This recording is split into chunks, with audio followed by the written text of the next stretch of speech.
Welcome to the channel JAIIB and CAIIB Made Simple. In this particular video, we are going to cover top 100 MCQs, especially the previous year question based on cyber security and fraud management with detailed explanation. You will be able to see which type of question have appeared in the. If you are looking for a single course where the entire cyber security and fraud management syllabus has been covered, you will get unit-wise theory, unit-wise MCQs as well as previous year question. You can WhatsApp me on the number shown on the screen. So let's get started with our very first question of the session. Based on which identifier refers to the complete mobile number, right? Complete mobile phone number. MEI, IMSI, actually, okay. ICCID, MSI, MSISDI. So which do you think is correct? So if you look at the MEI, right, actually it is IMEI. Let me correct it. It is IMEI. So what is IMEI? That is called International Mobile Equipment Identity. International Mobile Equipment Identity. You know, this is a unique number for your phone hardware, right? For every phone hardware, there is a unique number, like a fingerprint for the device itself. So if you lose your phone, this IMEI number help you track the device, not your phone number, right? It will help you track the device tracking, right? That's the point. So this is incorrect. Option A is incorrect. See, I am explaining each and every option. Why? Suppose in the next examination, IMEI question related to IMEI asked, so you can answer it quickly. That's why each and every option I will explain. Option number B say IMSI. What is IMSI?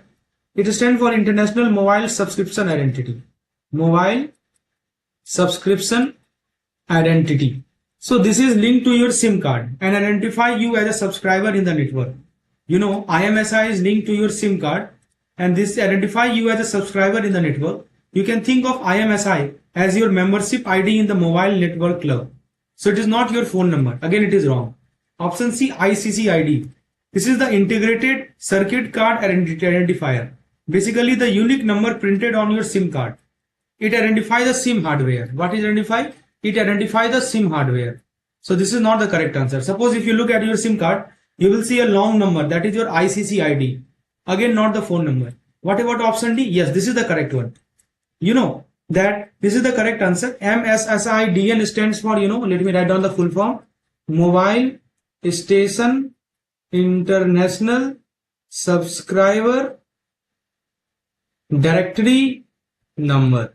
So mobile station international subscriber directory number, right? So it's a fancy name for your full mobile number, full mobile phone number used for call and message.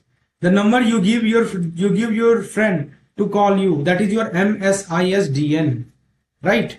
So what we learned from this discussion is that, you know, full form is mobile station international subscriber directory number. It represents the full mobile number, like suppose 8808784878. So this is your MSSIDN, right? 10-digit number that you give to your one. IMEI is a unique identifier for the mobile device hardware. IMSI is the subscriber ID. ICSID is the SIM card ID. Please know all these things because hopefully maybe in the next examination you might see a question on IMEI so that you can answer it easily. Friends, if you are looking for a study material for this cyber security and fraud management examination, you can check out the description section of the video. I have provided the course link. Also, you can WhatsApp me on this particular number. We provide complete study material in the format of unit-wise theory, unit-wise MCQs, such kind of previous year memory-based question with detailed explanation. By going through the material, you can easily crack the examination in the very first go. Now, let's see the next question. This is about some statements have been given. We have to answer which statement best describe a brute force attack in cyber security. Brute force attack they are talking about, right? Options they have given: an attack that use social engineering to trick user into revealing password. B, a method where attackers systematically try all possible password or key combination until the correct one is found. C, a technique that infects system with malware through phishing email. D, an approach that rely on exploiting software vulnerability without guessing credential. So if you look at the option number A, here the key point they have used is social engineering. You know what it means? Basically, it means tricking people into giving their password. You are tricking people that give me your password. Like, you know, pretending to be a tech support. You pretend yourself to be a tech support. So that is not a brute force, right? Brute force is about guessing password, not manipulating human. This is all about, you know, manipulation. So option A is wrong. What about option B? Yes, this is the correct one. Why? Because, you know, brute force means attacker use trial and error. They try every possible password or every key until they find the right one. This is called, trial and error. Right. Let me give you one example. Imagine that you forget your phone pin, and you keep trying 000, 0001, 0002 until it unlocks. So hackers do the same, but with powerful software that can test millions of passwords quickly, and that is called, brute force attack.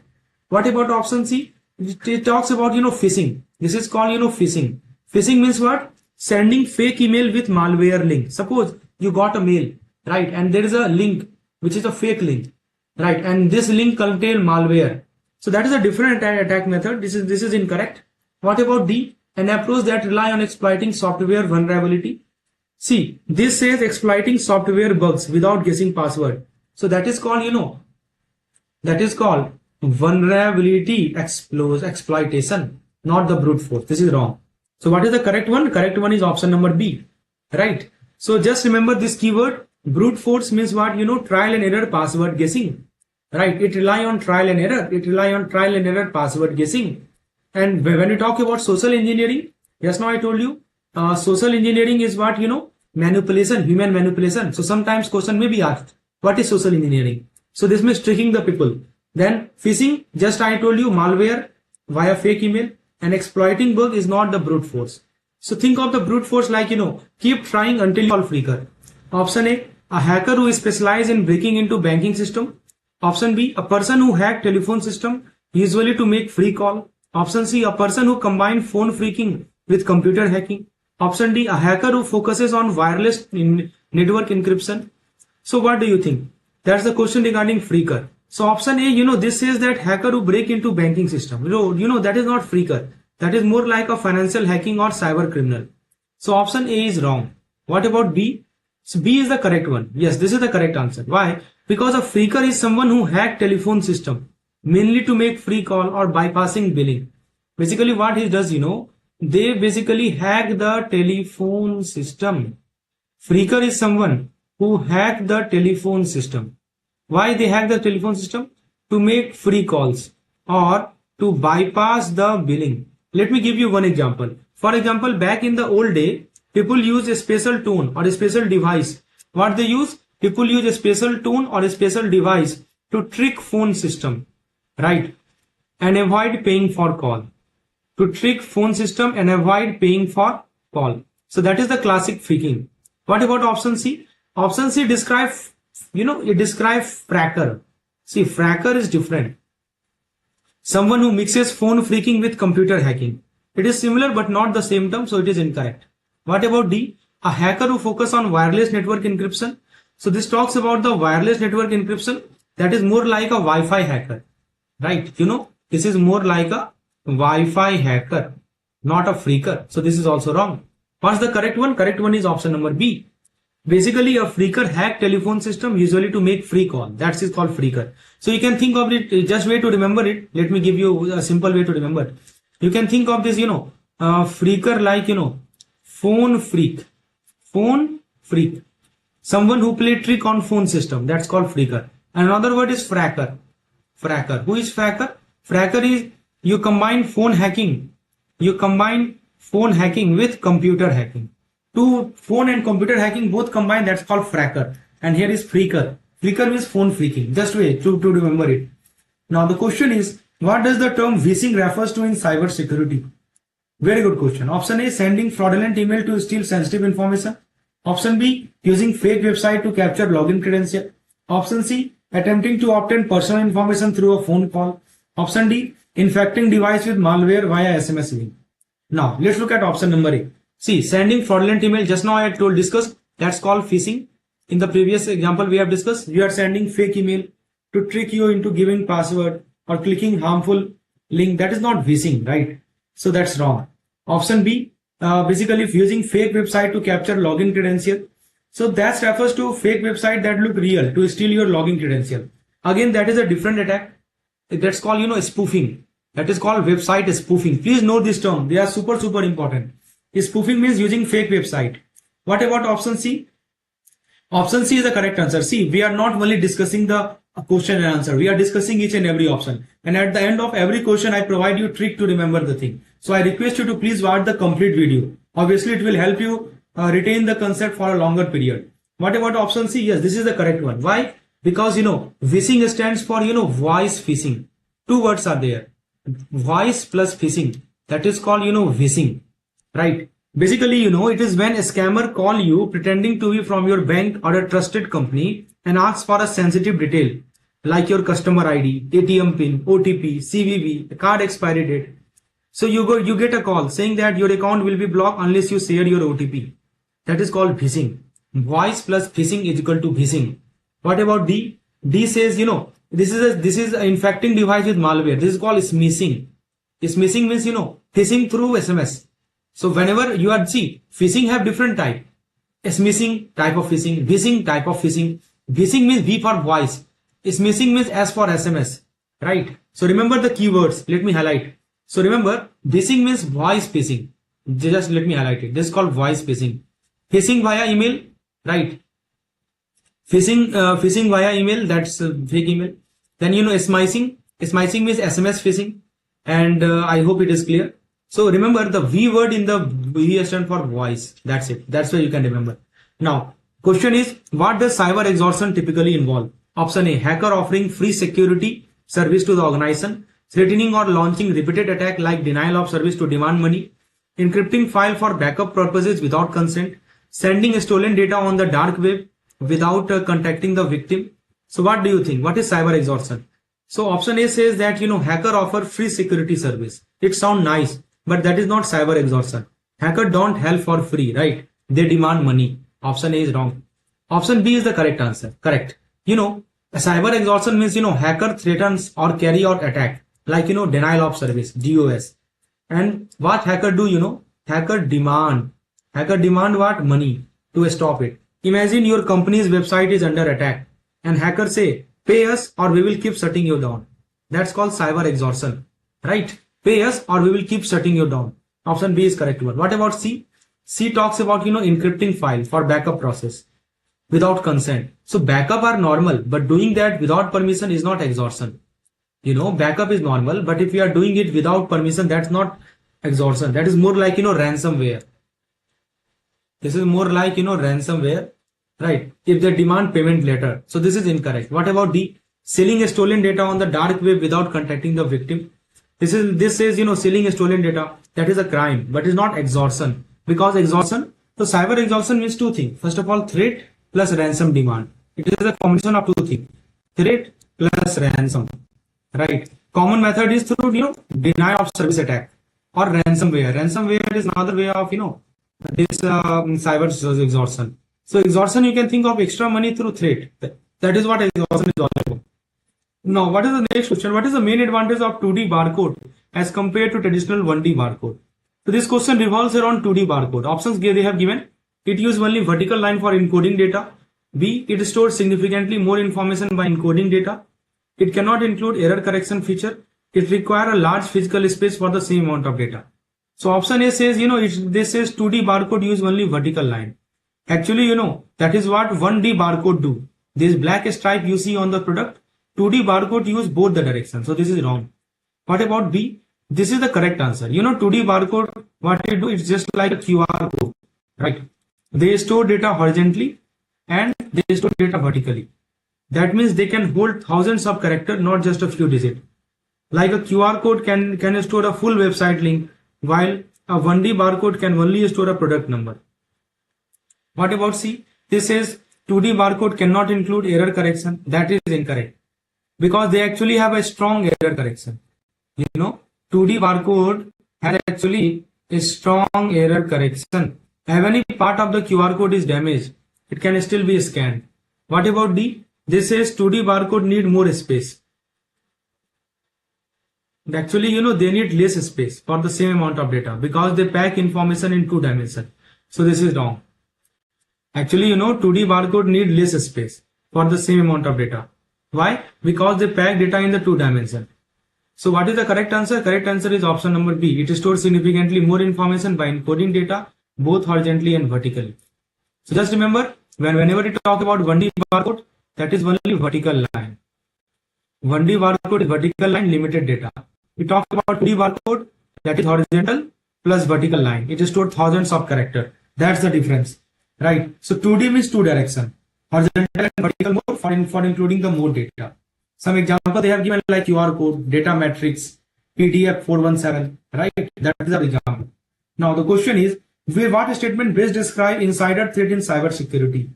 So options are a risk posed only by external hacker targeting an organization network, a risk from individual within an organization who misuse authorized access intentionally or unintentionally, a type of malware that infect internal server without human involvement, a phishing attack launched from outside the organization. What do you think? A, B, C or D? What is insider threat? If you look at the option number A, it says that insider threat comes from external hacker. That is not true. External hacker are outsider, not insider. Right? Wrong. What about B? B is the correct one. B is the correct answer. Because insider threat come from people inside the organization. It may be employee. It may be a contractor, employee, contractor, partner, employee, contractor, partner who already have the access. They might misuse the data on purpose. That is called malicious insider, or by mistake they do it. That is called negligent insider. See, two types are there. This is the two types. One is called malicious insider. That means they deliberately do it. And second is called accidentally they do it. By mistake they do it. That's called negligent insider. For example, suppose there is an employee who is leaking confidential data intentionally or accidentally, clicking a harmful link. That's it. What about option C? Option C say a type of malware that infect internal server without human involvement. So basically, this is talking about malware. That is a cyber attack, but not insider threat, because insider threat involve people, not just software. What about D? A phishing attack launched from outside the organization. That's a phishing. That is wrong. So remember, what we learned from this question is that, whenever we talk about the insider threat, just remember, it is a human risk. It is a kind of human risk from within. It can be intentional or it can be accidental. External hacker and phishing are not insider. Right. These are the key points that we must keep in the mind. Now the next question is, what is the primary function of a SCADA system? Option A, to design industrial machinery. Option B, to gather real-time data from remote location and control industrial process. Option C, to replace sensor and programmable logic controller in the plant. Option D, to provide cyber security for industrial work only. So what do you think about a SCADA? That's the question, right? So option A says SCADA design industrial machinery. That is not true. That is not true. Why? Because a SCADA does not design anything. Basically, what SCADA do, a SCADA monitors, right? SCADA control. SCADA monitor and control the process. What about B? Yes, B is the correct one. Why? Because SCADA stands for, let me tell you the full form of SCADA, supervisory control and data acquisition. Let me highlight it. You can see supervisory control and data acquisition. That is called SCADA. So basically, what it does, it collect, data from remote sites. So basically, we have some remote sites, and from where data are collected by the SCADA, right? Real-time data, right? It collects real-time data from remote site and let the operator monitor and control the industrial process. For example, in a power plant, SCADA shows temperature, pressure, flow on the screen and allow engineers to adjust valve or start pump remotely. That's the role of SCADA, right? Real-time data from remote location. Option number C, to replace sensor and programmable logic control in the plant. So, SCADA replace sensor with PLC. Actually, SCADA work with sensor and PLC. It does not replace them. Replacement word is wrong. To provide cyber security, no. SCADA only provide, basically a SCADA system needs security. Their main job is, process control. The main job of SCADA is, process control, right? Not just security. So it is wrong. So remember, correct answer is option number B, right? SCADA means supervisory control and data acquisition, collect real-time data from remote sites, allow monitoring and control of industrial process. So you can think of a SCADA like this: C plus control plus data. This is called SCADA. S as C for control and DA for data. C, control, data. You see the data and control the process. That's it. So some data will be shown in the front of your screen, and based on those data, you control the process. That's called SCADA. Okay, I hope it is clear now. Now friends, question is, which of the following statements about, a payment system operator in India is correct? Options are PSO in India, operate without any regulatory oversight. PSO like PhonePe, Razorpay, Paytm are authorized by RBI. PSO only provide UPI service and cannot offer card payment or wallet. The self-regulatory PSO association, that's called SRPA, is managed directly by RBI. So, option A says wrong. Option A is wrong. Why? Because, this is wrong because imagine if anyone could start a payment app without rule. It will be chaotic. A scam, no security. So RBI regulate PSO to protect the customer. Option B. Yes, this is the correct one. RBI give license to this company after checking their system, security and compliance. Right. So your money is handled with RBI watch. Option C. This is wrong. PSO are versatile. Right. PSO, PSO, payment system operator, they are versatile. Right. And they offer UPI. They offer UPI, card payment, wallet payment. Right. They offer UPI, card payment, wallet payment, gateway, and even POS machine. For example, Paytm let you pay via UPI, debit card, credit card, wallet. So option C is wrong. Option D, the self-regulated PSO association is managed directly by RBI. This is wrong. If you talk about the SRPA, it stands for self-regulated PSO association. It is an industry body formed by PSO themselves, not by RBI. They make guidelines for member, but RBI is the main regulator. So what are the key points? Let me highlight. Remember, PSO are regulated by RBI. Who regulate them? RBI regulate them. They offer multiple kind of services, UPI, card, wallet, gateway, everything. And if we talk about the SRPO, just remember it. If we talk about the SRPA, SRPA is self-regulated, right? That's why S is there. Self-regulated industry association is not run by RBI. Now, the next question is BPSS. What does BPSS primarily to achieve? Okay, so let's skip this particular question. Now let's see the next one. I think this is repeated. Okay, let's skip this.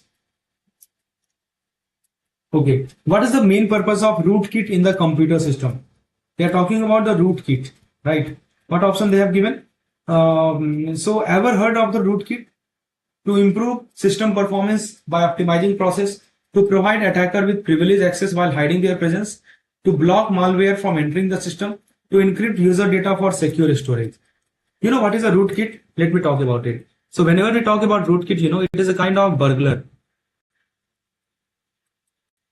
It is a kind of burglar who not only break into your house, he break into your house, but also hide in the attic. He also hide in the attic, so you never know that there is there. It give attacker. So friends, option A is wrong because rootkit does not make your computer faster. They make it vulnerable, right? So option A say to improve system performance. No, that's wrong. Option B, provide attacker with privileged access while hiding their presence. Correct. Rootkit are stealthy. They hide the files. They hide the processes. They hide even network activity, right? They can disable antivirus, so you don't notice anything wrong. Think of it like invisible cloak for hacker. That's why I told you, they are like a burglar who not only break into your house but also hide in the attic, so you never know that there is there. It give attacker high level access, often admin or kernel level. What about option C? It to block malware from entering the system. No. Rootkit are malware themselves. They did not block it. Option D, to encrypt user data for a secure storage. See, encryption is a good thing for security. Rootkit don't do that. They are all about secret control, not the protection. So correct answer is B. Just remember, rootkit is what? Rootkit is a hidden attacker access. Right, just one word. Hidden attacker access. It gives hacker admin level control and hide from detection. It does not improve performance. It block malware and encrypt the data. So this way you can remember the rootkit. Let me just tell you. Rootkit. This way you can remember. Rootkit is equal to root access plus hidden kit. Two way to remember. Root access plus hidden kit. Next question we have. What does so you can think of it like imagine you hide a cleaner, but they secretly copy your house key and live in your basement without you knowing. That is what a rootkit does to your computer. What does CISA certification primarily signify for professional? Option A, expertise in software development and coding. Option B, global standard for auditing, control and security of IT and business system.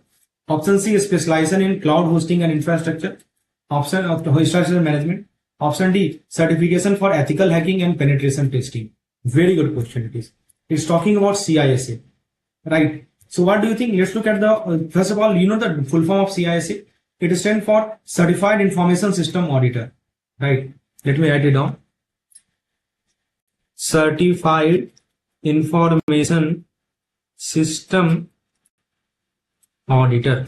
Certified Information System Auditor, right? It's a globally recognized certification issued by, who issued it? ISACA. Globally recognized certification. If you hold CISA, it means you are an expert in auditing, controlling, securing IT and business system. Organization trusts CISA professional to keep their system safe and compliant. What about option A? Expertise in software development and coding. What do you think? This is wrong. CISA is not just about writing code or building app. It's about checking the system. Option B is correct, right? Because think of CISA professional like, IT auditor. You can think of them like, IT auditor, right? So you know the role of IT auditor. So they review the system, they find the risk, they ensure that everything meets security standard. What about C? A specialization in cloud hosting and infrastructure. See, cloud management is a different field. CISA cover auditing and security, not hosting server. And last option they have given, certification for ethical hacking and penetration testing. That is wrong. Ethical hacking certification are different, right? So just remember the full form of CISA, certified, let me highlight it, Certified Information System Auditor, right? Global benchmark for IT auditing, right? It is like a benchmark for IT auditing. It's not about coding. It's not about coding, not about cloud hosting, etc. It check IT system accurately. That's it. Now the question is, then we have the match the following type question. Let me see, match the following type question. Yeah, this one. On one side they have mentioned control, on the other side they have mentioned description. The control they have mentioned preventive, detective, corrective. And option they have given, applied after fraud is detected, implemented to stop fraud before it occurs, used to identify fraud when preventive measure fail. So you have to match the following. So let's talk about the preventive control first. You know what it means? So these are like, seat belt in a car. You might have seen the seat belt. These are like, seat belt in a car, right? You wear them to prevent injury before an accident. Yes, you wear this seat belt. Why? To prevent the injury before an accident happens. For example, a strong password, two-factor authentication, restricting access, right? So it will be linked to, implemented to stop fraud before it occurs. So one will be linked to B. What about option 2, detective control? Think of a CCTV camera. CCTV camera. They don't stop theft, but they help you catch it. Example like, audit, reconciliation and monitoring system. So 2 is linked to, used to identify fraud. C. What about 3? Corrective control. Yes, this is applied after fraud is detected to fix or mitigate the impact. So this is like, calling a mechanic after your car breakdown, like disciplinary action, patching a system, changing a process to prevent future issue. So 3 is linked to A. 1B, 2C, 3A. Remember, preventive means you stop the fraud before it happens. Like password you can use, changing the password, access control. Detective means find fraud after it happens, like audit and monitoring. Corrective means fix the damage after the fraud is detected, right? So just one way to remember it, let me tell you, stop, spot and solve, right? Preventive is stop, detective means spot, and solving means corrective means solve. That's it. I hope that makes sense. I hope it is clear now. Right. Now the question is, what is the primary role of ethical hacking in cybersecurity? As an ethical hacker, right? What is the role of the ethical hacker? Option A, to exploit vulnerability for financial gain, to identify and fix security weakness with authorization, to develop malware for penetration testing, and option D, to monitor user activity without consent. What do you think? Option A means, hacking into the system to steal money or data for personal benefit. Like a hacker break into a bank system and transfer money to their account. That is what, black hat hacker. There are different kinds of hacking, This is the kind of, black hat hacker. Question may be asked, what is black hat hacker? This is exactly what black hat hacker is all about, right? So A is wrong. What about B? Yes, this is the correct one. This is the correct answer. That is called white hat hacker. And that white hat hacker is also called, ethical hacker. Why? Because ethical hacker, also called white hat hacker, they work legally and with permission. Suppose a company hires an ethical hacker to test its website for loopholes. If they find a weak spot, they report it and help fix it. Their goal is to make the system safer. What about C? To develop malware for penetration testing. That means spying on people secretly. That is illegal. That is unethical. Right? Ethical hacker always work with permission and follow the rules to monitor user activity without consent. No, that is wrong. So ethical hacker are, white hat hacker, right? So they work legally with permission. Their job is to find and fix security weakness. That's their role. Now the next question is, which of the following were introduced by the Information Technology Amendment Act 2008? Very good question. 2008 there was a Technology Amendment Act. What were introduced? Option A, removal of government power to monitor electronic communication. Option B, establishment of CERTIN as a national agency for cyber security. Option C, limiting penalties for cyber offense to a maximum of 1 year imprisonment. Option D, restricting the definition of communication device to desktop computer only. If you look at the option number A, this means government cannot monitor email, chat or online activity. But the truth is, the amendment gave the government more power. This particular amendment gave the government more power, not less. For national security, the government can encrypt or decrypt the message. Option A is wrong. What about B? B is the correct answer. Yes, CERTIN. Question may be asked. That's called, Computer Emergency Response Team India. It is like, like a fire brigade for cyber attack. Like suppose if there is a big hacking attempt on Indian bank, CERTIN will step in to handle it and prevent the damage. What about C? Limiting penalty for cyber offense to a maximum of 1 year imprisonment. This sounds like a law becomes soft. So option they have given you, using encrypted identifier inside a data matrix code for the product authentication. Option B, scanning a QR code on the public poster that redirect the user to a phishing site. Option C, printing unique serialized code on the pharmaceutical for anti-counterfeiting. Option D, recovering data from a partially damaged data matrix code due to error correction. Now, which represent the represent the misuse of the matrix code? So, first of all, what happened? Let me explain what this matrix can take the user to a fake phishing website. Right? It can take user to the fake phishing website, a page that steal the login detail. So this is a page that steal the login detail, and this can also be a malware affected link.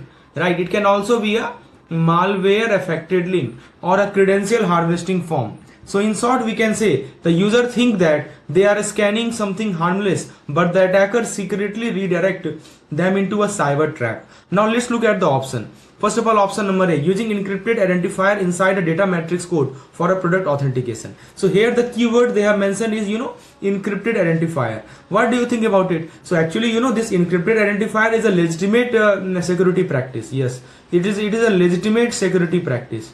Right? Companies use encrypted code to protect product identity. Nothing wrong here. What about option B? Yes, I think this is the correct one. So this is, matrix code, misuse of the matrix code. So scanning a QR code on a public poster that redirect the user to a phishing site. Correct one. What about option C? Option C is saying, printing unique serialized code on the pharmaceutical for anti-counterfeiting. So this is the point is, serialized code on pharmaceutical. What do you think about it? Or you can say medicine. This serialized code help track and verify product to prevent fake or counterfeit good. Yes, through this you can prevent the fake or counterfeit goods. So this is a good security, right? So this is not the correct answer, obviously. And what about D? Recovering data from a partially damaged data matrix code due to error correction. So here the key point, the key point is error correction. What do you think about it? Data matrix code are designed to be read even if partially damaged. So this is a normal technical feature, not the misuse. So here the question is all about, misuse. So, option D is a normal practice, normal technical feature, not a misuse. So the correct answer to this question is option number B.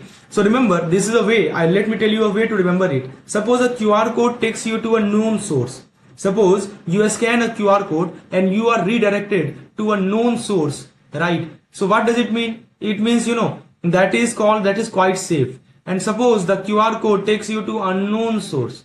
The QR code takes you to unknown source that, that is danger, right? That is quite danger. It takes to you unknown source, that is a danger. Please remember it. Now, so what we learn from this question? Let me explain. So basically misuse happen when attacker hide malicious link inside the QR code. Redirecting user to phishing or malware is called cyber threat. Legitimate uses like authentication, tracking, error correction. This is not a misuse. And therefore option B is the best example of misuse. Option B is the best example of misuse, right? Now, I hope this is clear now. Let's see the second question. The second question is, which of the following statements, some statement have been given to you, which of the following statement is not correct? What are the statement? RBI issue license for payment bank in India based on approval from BPSS. NTRO stand for National Technical Research Organization. NITR, the lightweight UAV was developed by DRDO. Payment bank in India are allowed to issue credit card. So see, there are 4 different concepts, 4 different options. So let's quickly understand all the 4 statements one by one. What do you think about option number A? So Reserve Bank of India gives out license for the payment bank. Yes, obviously it give out this RBI, this give out license for payment bank. But RBI don't do this alone, right? To do this, it take approval from BPSS. Now you may ask me, what is this BPSS?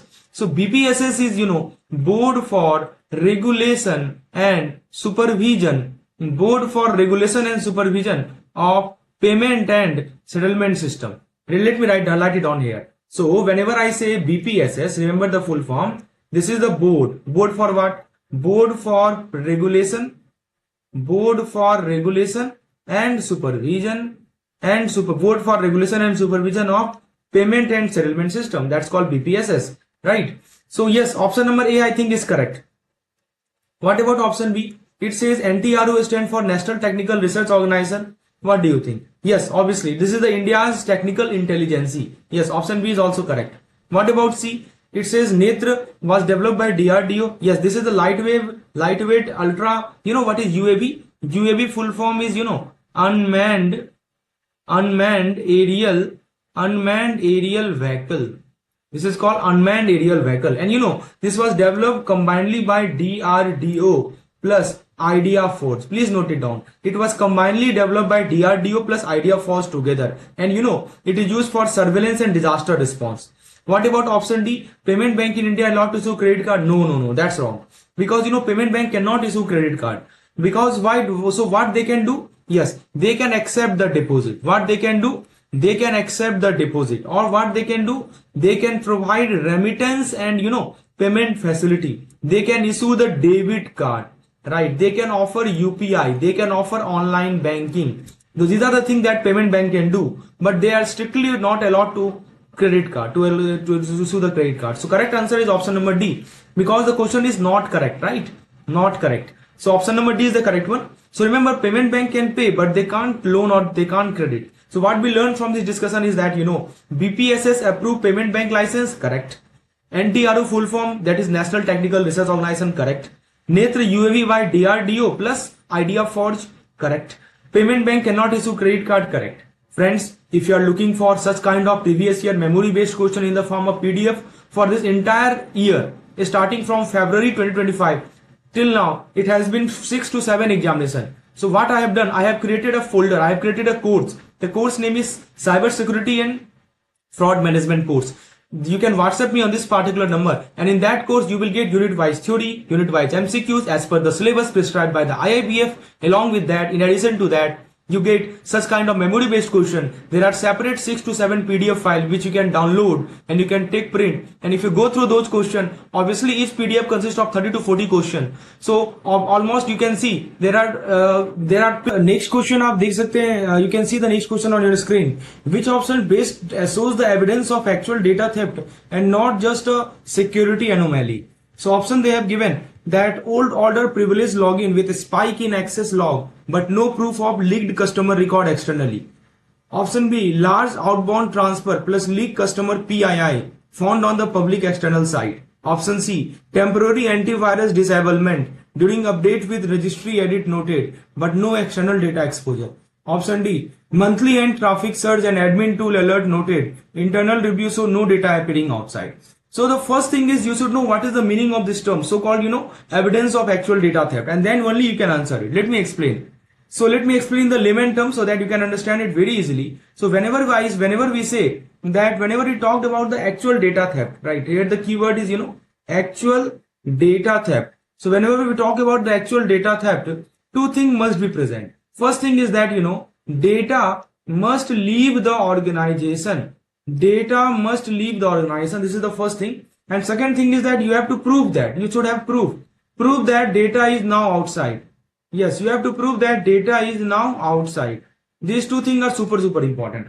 So actual data thief happen when two things must be present, data must leave the organization and you have to prove that data is now outside. So in one way, in one word we can say, right, in single word we can say, this is called, this is called exfiltration, right? This is called, exfiltration. And the second thing is called, external appearance. This is called, external appearance, right? So let's see the correct answer to this particular question. So actual data theft, when we talk about actual data theft, two things must be present. First thing is data leaving the organization. Second thing is the proof that data is now outside. Now let's come back to this particular question. Let's look at option number A first. Option number A says the keyword here, let me highlight it, that is odd hour privilege login. That is suspicious. Obviously that is suspicious, but yes, it could be malicious also. Yes, it could be malicious also. Plus, but there is no proof that data leaked externally. Is there any proof written that data leaked externally? The answer is no. So it is an anomaly, right? It is an anomaly, right? It is not a confirmed theft. Confirmed theft. You cannot say that theft has happened, because data is not leaving. There is no proof that data is leaked externally. That's why this is an anomaly and not confirmed theft. Now what about option B? Option B, if you look at, that says let me highlight clear evidence of theft. Let me see. Yes, this scenario has two dangerous indicators. First is that large outbound transfer, clearly written large outbound transfer. What does it mean? So it means data was sent outside the organization. Plus customer PII name. What is the meaning of PII? See, PII means three things. First thing is the name, second thing is the account number, third thing is the PAN, right? It was found publicly on an external website. It was found on a public external site. So these two things clearly indicate this combination give direct, undeniable proof that data was stolen and data was published. Yes, it is a clear proof that data was stolen and data was published. So this combination give direct, undeniable proof that data was stolen and published. This is exactly what investigator called, confirmed exfiltration, right? So option B is the correct answer. This is the actual data theft. Now let's look at option number C. It's talk about antivirus disablement. You can see antivirus disablement and registry edit. Two things are there. So this shows someone may be trying to tamper with the system, but still no evidence that data left the organization. No external appearance of confidential information. So again, it is not a data theft. So option C is also not a data theft, right? Now the next point we have option number D. What about option number D? It says month end surge and alert. Two words are there. Let me highlight it. Month end traffic surge and alert, tool alert. So month end activity naturally cause high traffic, extra log alert, extra tools activity. And internal review also say that no data seen outside. So this is a kind of normal load, right? Let me write it down. This is a kind of normal load, right? This is not a theft. So what we learned from the discussion is that no data outside, no theft. Just remember this keyword. If no data outside, it means no theft, right? So data should be outside. That is the evidence of theft. So let's quickly revise the keyword which we have covered here. First thing is that data theft need outbound movement plus external proof, right? It need outbound movement, it need external proof. Second point, only option number B shows both big transfer plus leaked customer data on the public side, right? So I hope this is clear now. Friends, if you really think that this video is adding value to your preparation, please hit that like button. Now let's switch over to question number 3. This is a unique type of question which I have created called fill in the blank type MCQs based question. This will cover 2 to 3 more concepts. Now let's have a look at the question. The question says, section 66 of the IT Act 2000 deals with dash use of the other person electronic signature, password or unique ID is a dash offense and carry a punishment of up to dash plus fine up to dash. So option they have given fraudulent, dishonest, right? Cognizable 3 years and 1 lakh. Negligent, accidental, non-cognizable 3 6 months 10,000. Unauthorized but not dishonest, compoundable 1 year 25,000. Unintentional, then they have written bailable and 2 year 50,000. What do you think? Very good question it is. So when we talk about the section number 66, it is all about identity misuse in the digital world. Let me write it down. Let me highlight it, the keyword that we have, right? So here we are talking about the section number 66. What is the meaning of section number 66? It is the identity misuse in the digital world. Let me write it down. Identity misuse in the digital world. It applies when someone fraudulently, dishonestly use another person. Suppose someone fraudulently right? Or someone dishonestly, right? What they are doing, they are using other person electronic signature, using other person password, using other person biometric, right? Fraudulently using other person biometric or using other person login credential, right? Basically, if someone use your digital identity without permission and with a dishonest intention, then in that particular case, section 66 will apply. Two things I am telling you. Again, I am highlighting. First thing is, someone is using your digital identity without permission. First thing is without permission. And the second thing is, with a dishonest intent. Dishonest intent. If two things are there, then in that case, it clearly indicate, section number 66 will apply. Right. Now, first of all, have a look. So, section 66 of the IT Act deals with dash. So, what do you think? Yes, it is a cognizable offense. This means, what is the meaning of this cognizable? Please remember, it is a cognizable offense. Cognizable means, you can fill FIR directly. You can fill FIR directly. We can be arrested without warrant. Right. Arrest without warrant. And the third thing is that, you can start, investigation will start immediately. Investigation immediately. So this highlights the seriousness of the digital entry theft. And if we talk about the punishment, so have a look. Imprisonment up to 3 years, jail up to 3 years, and fine up to 1 lakh. Right, fine up to 1 lakh. Now let's have a look at the option. Option number 1 say fraudulent, dishonest, cognizable, 3 year, 1 lakh. Yes, exactly. This is the correct one. Right. Option number B says, negligent or accidental. No. Section 66 requires dishonest intention, not negligence. So punishment value also not match because it says 6 month punishment. No, that's wrong. What about option C? Option C is not about casual unauthorized use. It is specifically required, fraudulent, dishonest uses. So option C is also incorrect. What about option D? So remember, offense is never unintentional, right? Imprisonment and fine amount are also wrong. So we have the correct answer, option number A, right? So let me give you a trick to remember this particular concept. So there is a trick you can use to remember it. You can write it like this. 66C is C. C for what? C for credential.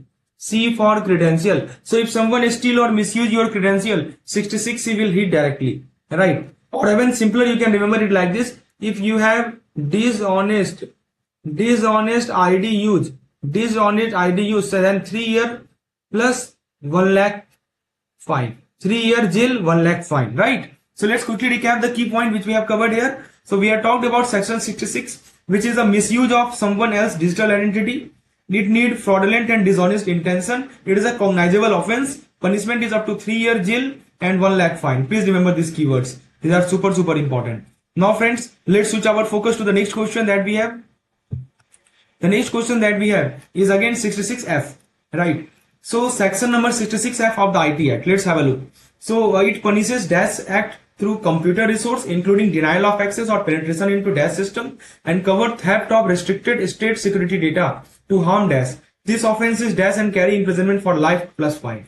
They are the option they have given: cyber terror, critical infrastructure, sovereignty, public order, cognizable and non-bailable. Right. Similarly, they have given you 4 options. Right. Now let's have a look. Section number 66F. What does it say? So friends, that section 66F is one of the, most serious section of the IT Act. It deals with, cyber terrorism, right? This section number 66F, it deals with cyber terrorism. It deals with cyber terrorism, which means, attack done using computer or network that threatens India's security, sovereignty or critical system, right? So some attack which is done that threaten India's security, India's sovereignty and, critical system. Now let's break down each and every blanks. So the first one, the option they have given: cyber terror, minor cyber misuse, accidental access, and basic IT violation. Actually, this is a kind of cyber terror. Yes, here you will fill cyber terror. Why? Because section 66F is triggered when someone use computer or network for terror-like attack. So when this particular, section is triggered, suppose someone is using computer for what? Someone is using computer for, terror-like act. What can be the terror-like act? So terror-like act can be, attempting to destabilize the country, threatening national security, attacking essential service. That's called. So blank number 1 is cyber terror. What about blank number 2? So the option they have given for blank number 2 is critical infrastructure, routing banking, public website and open source network. What do you think? So penetration into what? So actually, critical infrastructure system. Yes, this section covered attack like, let me give you some example of the attack which are covered under this section. You might have heard of DUS, denial of access, right? Then unauthorized penetration, right? You are not authorized and you are penetrating, or injecting malware. You are injecting malware. All these are covered under the section 66 gap. So this attack usually target, critical infrastructure. So what you might have, what is the meaning of critical infrastructure? Like, power grid. Yes, critical infrastructure include, power grid, like, core banking system, CBS, right? Then, telecom, defense network, payment system. So blank 2 is all about, critical infrastructure. Then the third blank, to harm what? So obviously to harm the sovereignty and public order. Yes, please remember, let me name a section. So, section number 66. Subsection 66F, subsection 1B, right? It is specifically include theft of restricted or state security information, right? Restricted or, state security information, right? So when it is used to harm India's sovereignty, national integrity, public order. And what about the last blank we have? So last blank is this offense is dash. So cognizable and non-bailable, bailable and compoundable, non-cognizable and petty, and bailable and civil only. What do you think? Since this is a cyber terrorism offense, so it is treated exactly like any serious terror offense. Obviously it is cognizable, right? This is a cognizable, non-bailable. Bail is not automatic, and punishment for life plus fine, right? So option number blank number 4 is cognizable and non-bailable. So option number A satisfy all these conditions,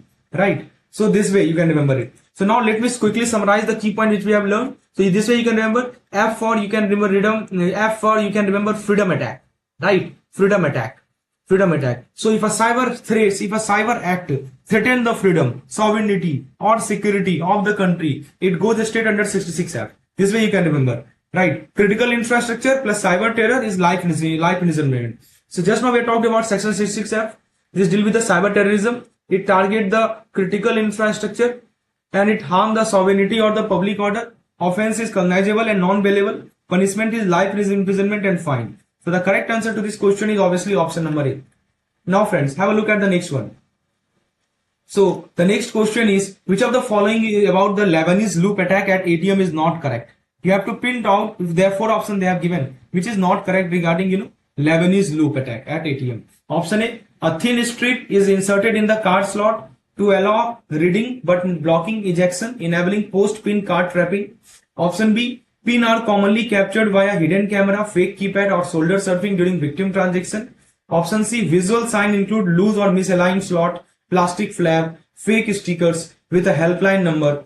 And bank generally treat customer liability as a full if not reported within 30 days. So these 4 options they have given you. Let me explain step by step. So we have started with talking about the Lebanese loop. You know what is Lebanese loop? Let me explain. So here we are about, Lebanese loop. See, basically this attack uses a thin strip or sleeve inserted inside the ATM card slot. So it uses, thin strip or what, thin strip or sleeve. Where it is inserted? Inserted inside the ATM card slot, right? And this sleeve let the customer insert the card and complete the transaction. But when the session ends, the card does not come out and the victim think that it is a machine error and walk away. The fraudster then pull out the strip and retrieve the trap card. See, this is called Lebanese loop. Basically what is happening here, that you are using a, what is Lebanese loop, basically you are using a thin strip or sleeve inserted inside the ATM card slot. This sleeve let the customer insert the card and complete the transaction. But when the session ends, the card does not comes out. The victim think that it is a machine error and walk away. But the fraudster then pull out the strip and retrieve the card. So have a look at the option. So if you look at the option, then option number A says a thin strip inserted in the card slot to allow reading but block ejection. Exactly. A is the correct one. What about B? So the question is which is not correct. Remember, not correct. Option number B, pin are commonly captured via hidden camera, fake keypad or shoulder surfing. Yes, correct. Fraudster often try to capture the pin along with the card. Common method, hidden camera, fake keypad, shoulder surfing during victim transaction. Or you can say helpful stranger trick like that. What about option C? Visual sign, there is some sign of ATM tampering. What can be the sign? Loose or misaligned card slot. Then, plastic flap. Then, fake sticker with helpline number and nearby tools or lighterheads. Yes, suspicious loiterer who guide the customer. Nighttime operation at crowded ATM. So yes, this is a kind of Lebanese loop. What about option D? Bank generally treat customer liability as full if not repeated within 30 days. See, very, very important thing I'm telling you. You know, customer liability is not automatically full after 30 days. The RBI rule, what does it say? RBI rule says that if you report the fraud, let me write it down. See, that depends on how much time you report.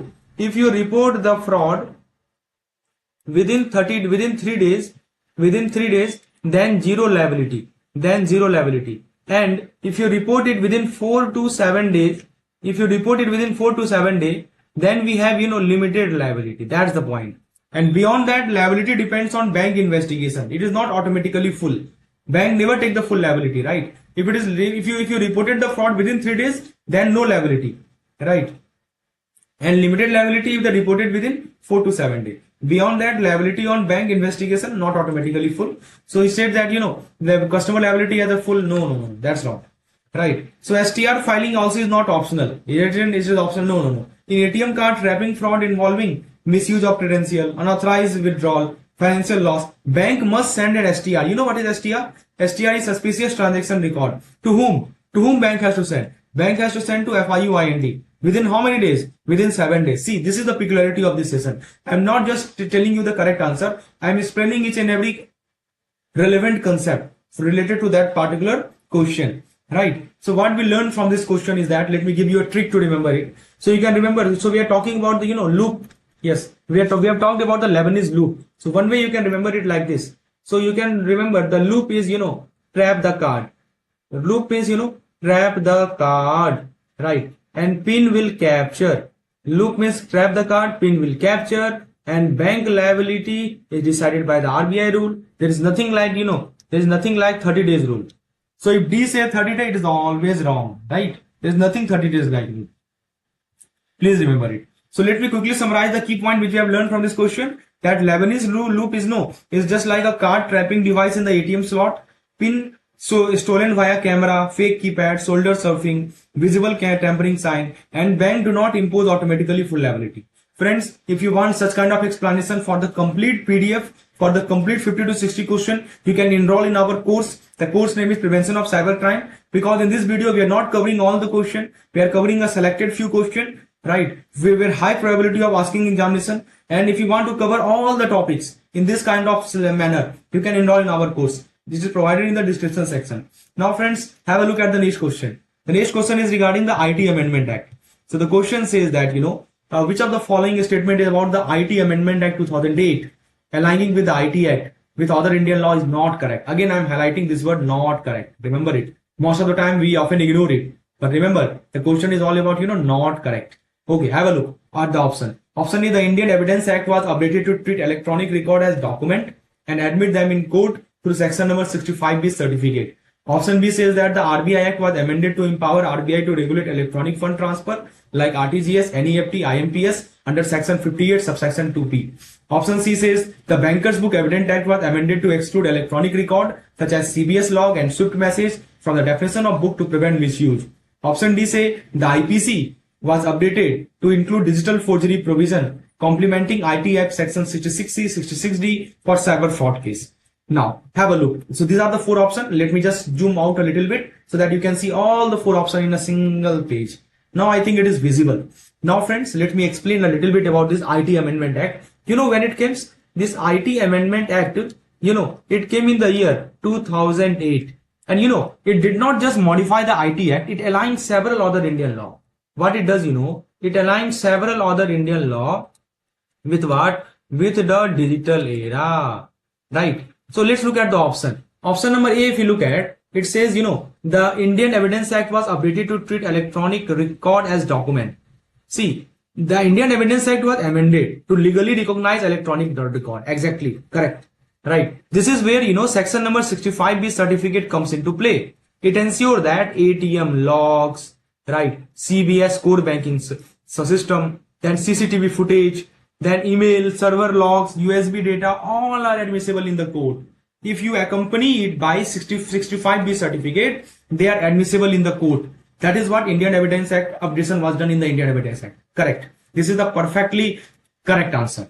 Correct option. Now, what about option B? Option B says, the RBI Act was updated with section 58 subsection 2P. Yes, correct. This give legal backing for RBI to regulate RTGS. It give legal backing to RBI for regulating RTGS, NEFT, and IMPS, another electronic payment system. Meaning that RBI now fully control operational rule, security, standard for digital payment. So yes, B is also correct. What about option C? No, this is wrong. It says, Bankers Book Evidence Act. No, that's wrong. Because this is actually opposite of what actually happened. The Bankers Book Evidence Act, or in short we call it, BBEA. Right. This BBEA was amended to include and not exclude electronic record. Actually, it was amended to include the electronic record, not to exclude it. This means electronic banking data is not treated as an official book of account. Let me give you some example of this BBEA. Bankers Book Evidence Act. So like, CBS log, like, Swift message, or, server log, or, EMI report, right?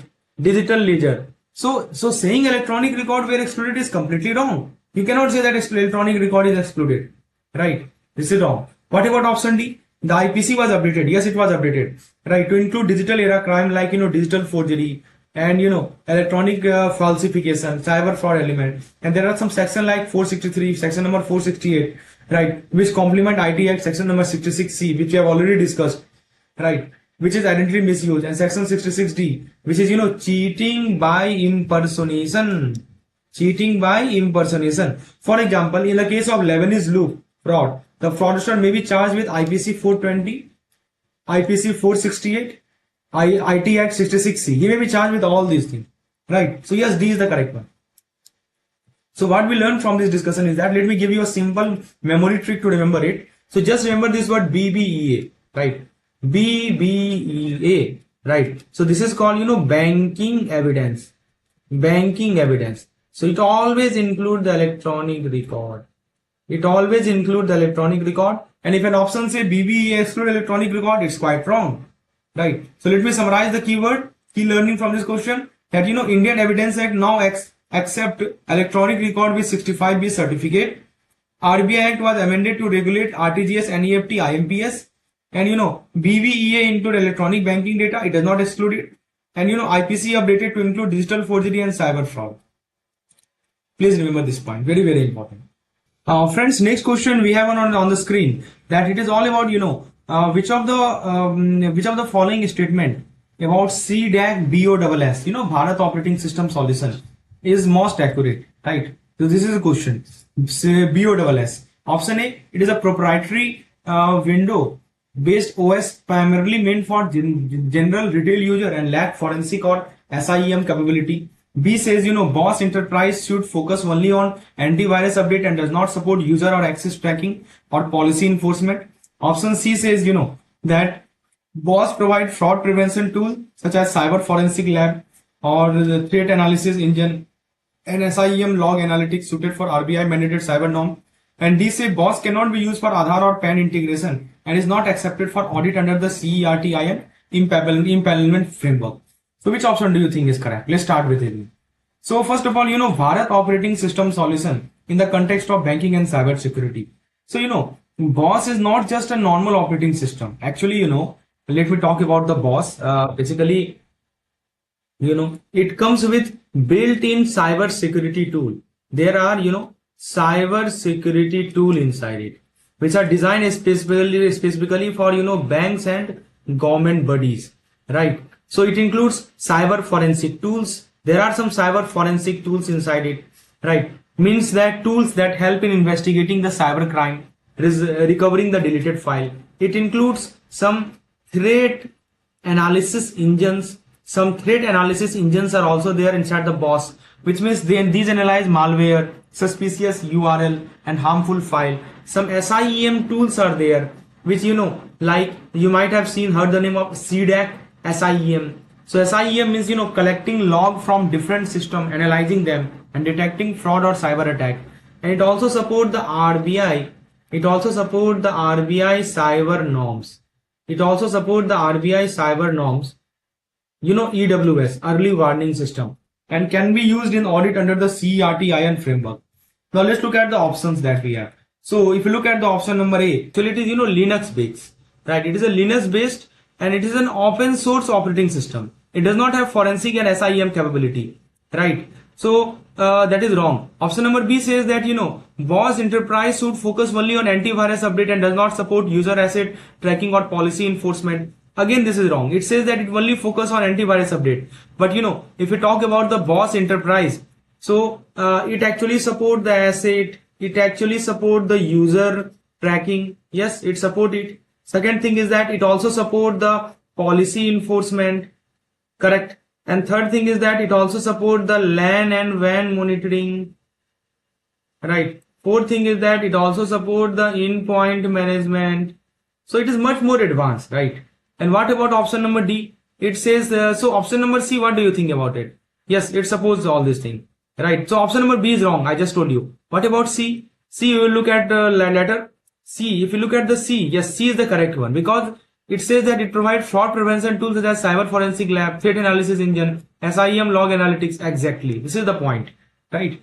So cyber forensic tool like, tools that help in investigating the cyber crime. Threat analysis engine. Here you can see the keyword they have mentioned, threat analysis engine, which means these analyze the malware, suspicious URL and harmful files. And SIEM log analytics, which means, that SIEM means collecting log from different systems, analyzing them and detecting fraud or cyber attack.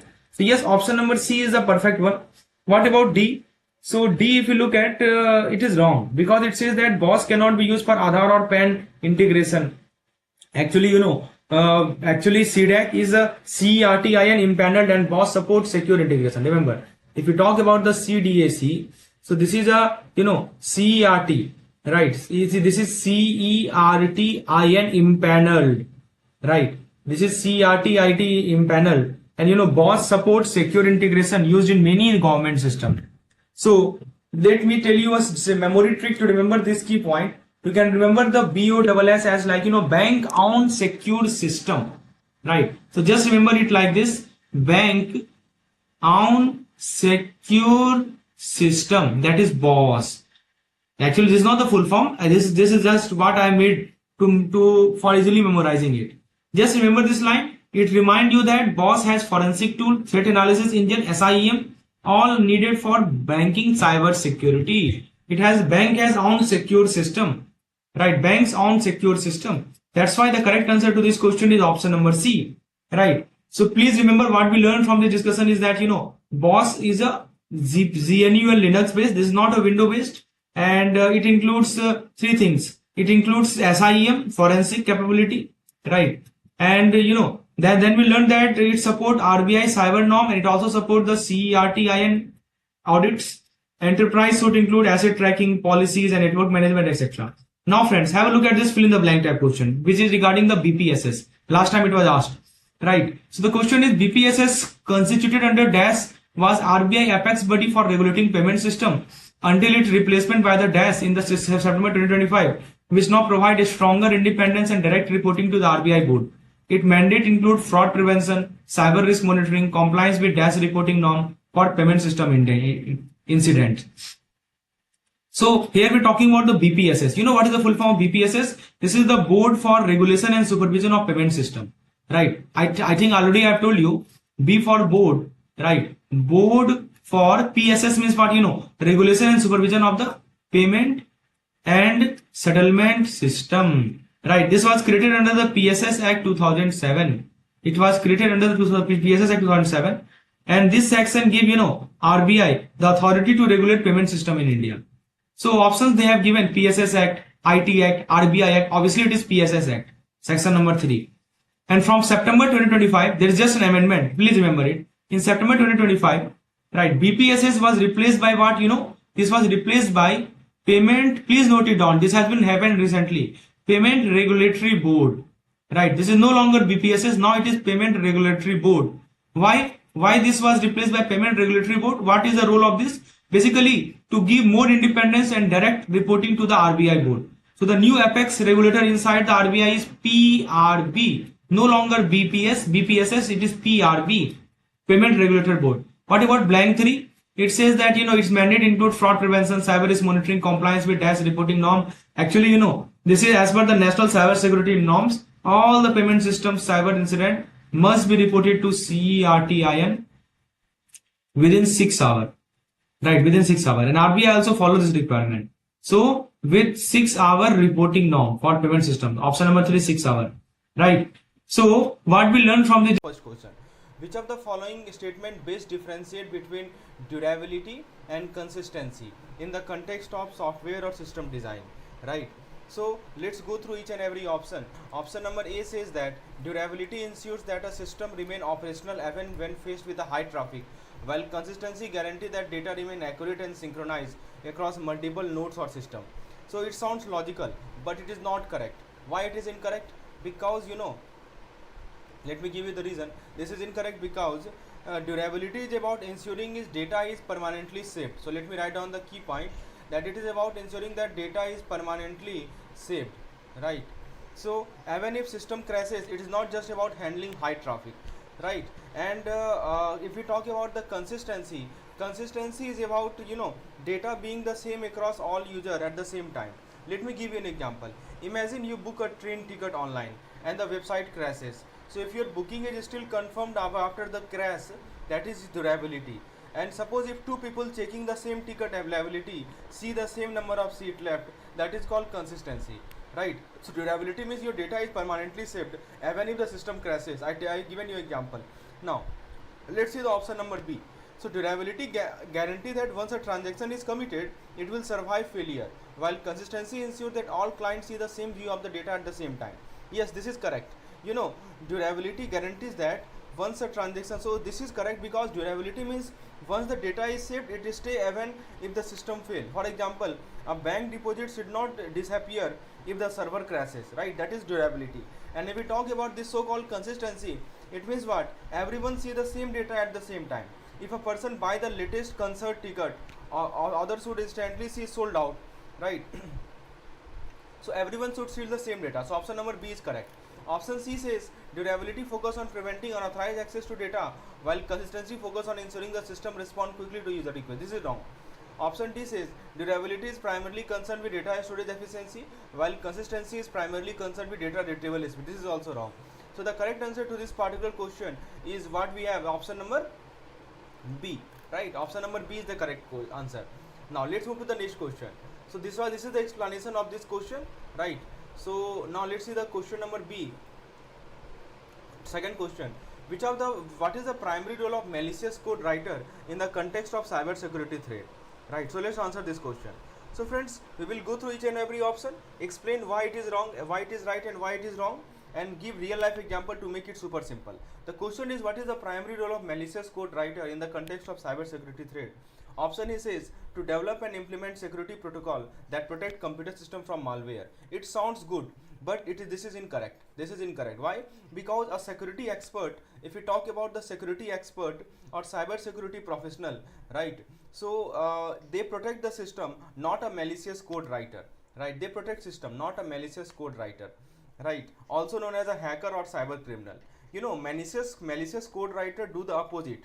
They create threat, not prevent them, right? They create threat, right? For example, a police officer enforces the law while a thief try to break it. Similarly, security experts protect the system while hackers try to break it. Option B, to design and create harmful computer program script intended to exploit system vulnerability. This is correct.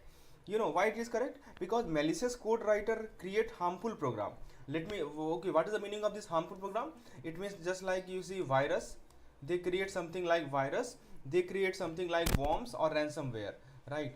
Virus, worms, ransomware, right? So they create this code writer creates this harmful program like virus, worms, and ransomware to exploit weakness in software, network, and device. So they may do this for stealing data, spreading malware, or damaging system. So let me give you an example. A hacker writing ransomware that locks your file and demand money to unlock them, right? So this is the correct answer. That's the primary role of malicious writer. Option C says to analyze the network traffic and identify the potential security breaches. So this is wrong because this describes the role of cyber security analyst.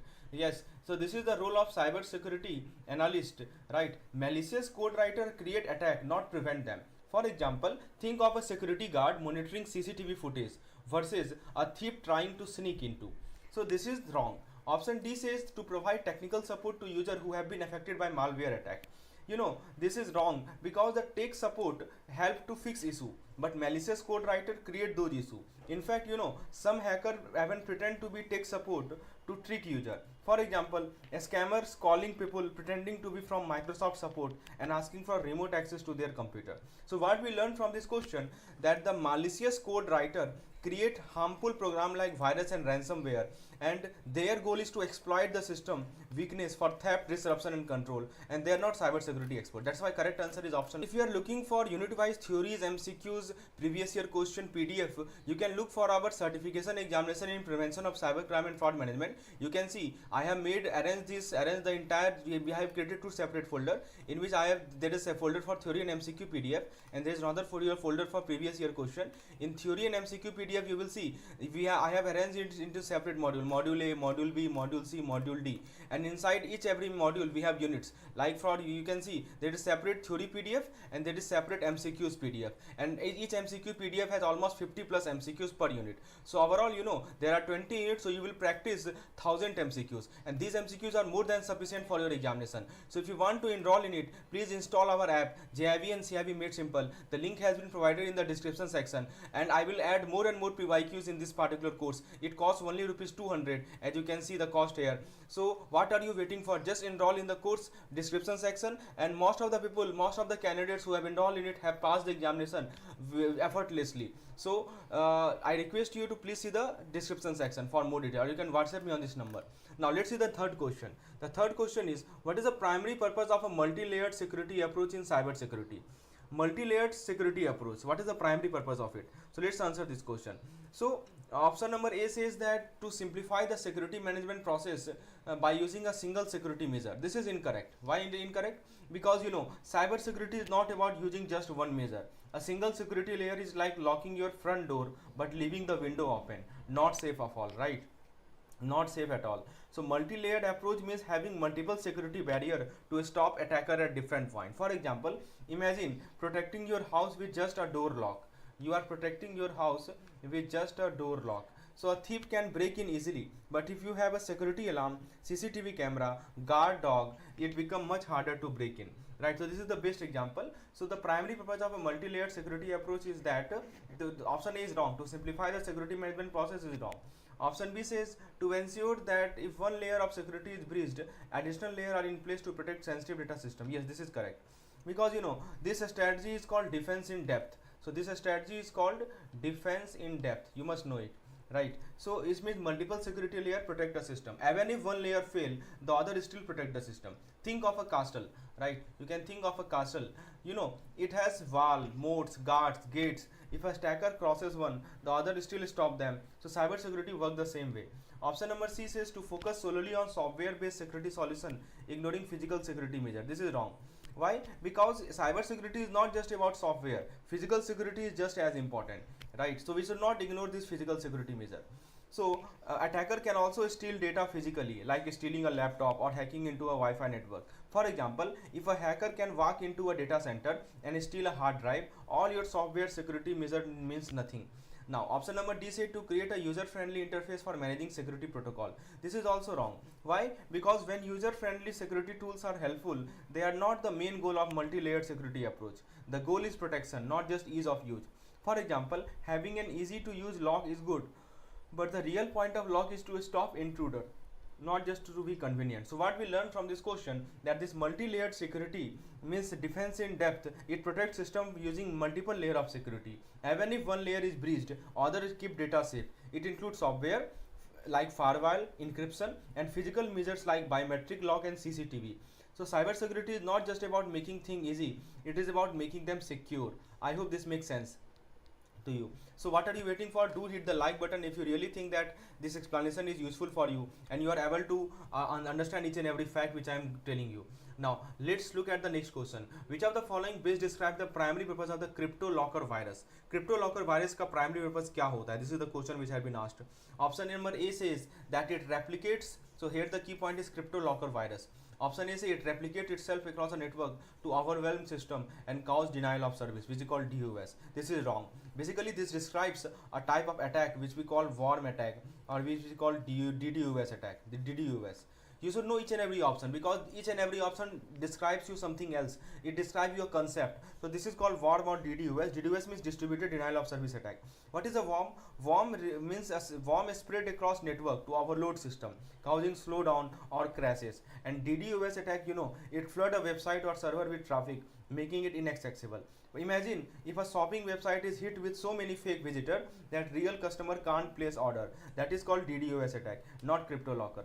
Now let's see the option number B. Option number B says that it steals personal information such as password and credit card detail and transmit them to remote server. This is wrong, because this describe the spyware. This describe the role of a spyware, right? Or we can say keyloggers, not crypto log, not crypto locker. So what is the meaning of a spyware? You might have heard of this spyware. You might have heard of this keylogger. So spyware steals secretly collect data like your banking detail and password and send them to hacker. And crypto locker does not steal your data. It locks up and demands money. So for example, a keylogger work like an hidden camera recording your ATM pin, and that is different from ransomware. Now option number C says that it encrypt file on infected computer and demand ransom payment in exchange for the decryption. This is correct, because crypto locker is a type of ransomware. It is a type of ransomware, you must know it. It locks your file using a strong encryption, then hacker demand a ransom, usually in Bitcoin, to unlock your file. Imagine logging all your personal file in super secure safe way and losing the key. So the hacker tell you, pay us and we will give you the key back. That is exactly how crypto locker work. And option number D says it displays unwanted advertisement and redirect website traffic to generate revenue for the attacker. This is wrong. This describe adware. This is not crypto locker virus. Rather, this describes the adware. You know adware. So it describes something called adware, right? So adware bombard you with pop-ups, fake ads, redirect to a scam website. It is annoying but does not lock your file like crypto locker. Have you ever visited a website and suddenly see tons of pop-up ads? That is adware, not ransomware. So what we learned from here, that cryptoware is a ransomware virus that encrypt file and demand money for decryption. It does not steal password. That is spyware or flood system. Never pay the ransom. It encourages hacker and does not guarantee you will get your file back. And protect yourself by keeping backup, using a strong antivirus software, and being cautious with email attachment. So these are the way to get rid of this crypto locker virus. Now let's see the next question. The next question that we have is what is the primary function of a packet filtering firewall? Very good question it is. Let's answer this question in detail. So packet filtering firewall. First option says primary function to encrypt data packet to ensure secure transmission over the network. Right. So option number A says that to encrypt data packet to ensure secure transmission over the network. So what do you think? Is it the correct answer to this question? This is wrong. The encryption process is done by protocol, right? Like SSL. You might have heard of this so-called SSL, right? TLS, or you might have heard of VPN. So basically, encryption is done by protocol like this, not packing filtering wall. What is the meaning of encryption? Encryption is scrambled data so that the only intended recipient can read it. And the packing filtering firewall does not encrypt it. It only check and filter packet. For example, think of encryption like locking a message in a safe before sending it. So receiver needs a key to unlock it. But a firewall is more like a security guard, checking who enters a building. It does not lock the message. Option B says to analyze the content of data packet and block those containing malicious software. This is also wrong, because it describes something called IDS. This is the role of IDS. What is IDS? Intrusion detection system, or we can call it antivirus, right? This is the role of antivirus. You know what it is? Basically, packing filtering software firewall does not read the actual content of the packet. They only check header information like IP address and ports. To detect virus or malware, you need something called DPI, right? You need something called DPI. DPI means what? DPI means deep packet inspection, or an IDS. Imagine you receive a sealed envelope. A packet filtering wall checks the address on it but does not open it to see what is inside. An antivirus on the other hand open and scan it for harmful content, right? That is the role of antivirus. Option number C says to allow or block data packet based on predefined rules regarding IP address, ports and protocol. This is also correct. You know why it is correct? Because packet filtering firewall acts like a security checkpoint. It checks packet header for details like sources and destination IP address, port number, protocol, right? If the packet matches the rule, it is allowed to pass. If not, it is blocked. For example, this is correct. For example, imagine a bouncer at a club. If your ID match the guest list, you are allowed in. If you are blocked, if you are not, you are blocked. That is exactly how a packet filtering wall works. And option D say to provide a user-friendly interface for managing network traffic. This is also incorrect. There are some firewall have management tools. Their main job is to filter packet and not make things user-friendly. User friendliness is more about network monitoring tool, not security firewall. For example, think of a bank security system. Their priority is protection, not how easy is it to manage. The same applies to firewall. They focus on blocking threat, not making things convenient. So what we learned from this discussion, that packet filtering will allow or block traffic based on rules related to IP address, ports and protocol. They do not encrypt the data. They do not scan for malware, and they act like a security guard filtering traffic before it enters a network. So I hope this makes sense to you. You know about this packet filtering wall. Let's see the next question that we have. The next question is on your screen, as you can see. Which of the following best describe a cross-site scripting, which is called XSS vulnerability in web application? So XSS, this is the question. Let's see the option. Option number A says that a server administrator configures incorrect file permission, allowing unauthorized user to access sensitive data. So this is wrong. This is a file permission misconfiguration issue, not XSS.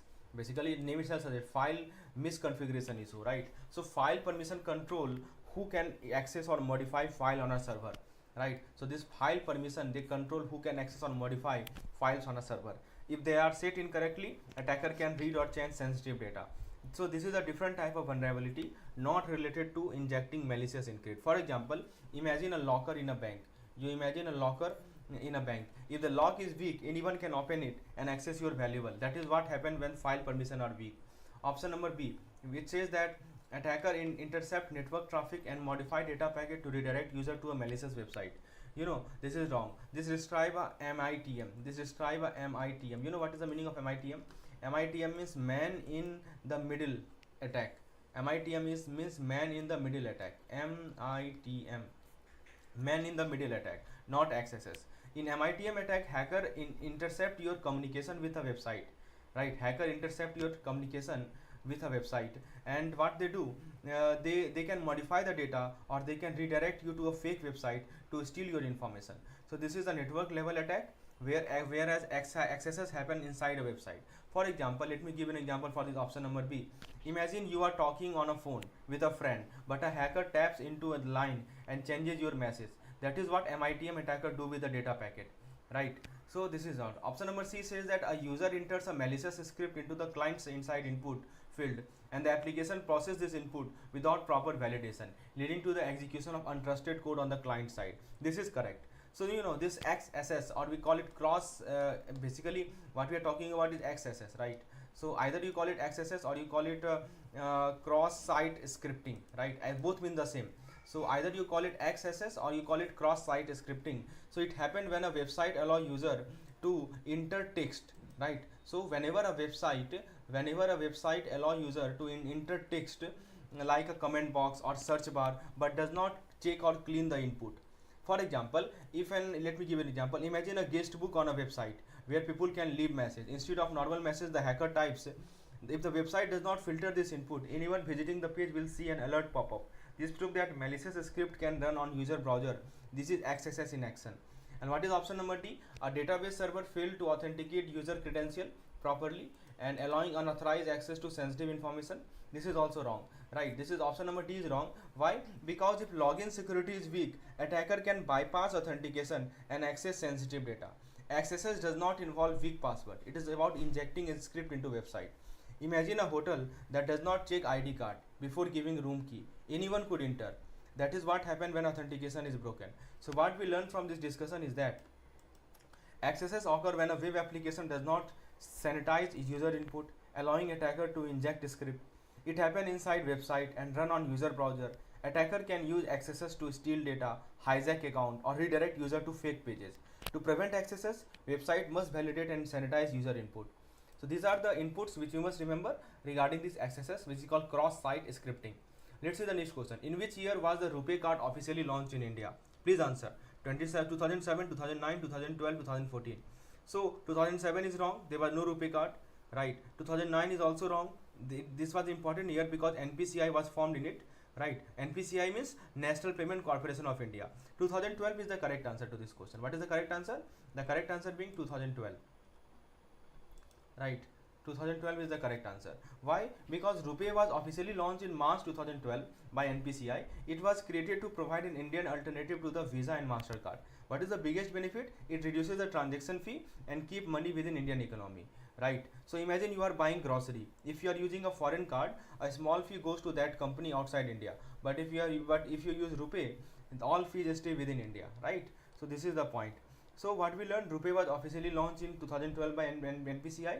It was created as India's own payment system to reduce dependency on foreign network, right? So this is the point which we must keep in our mind.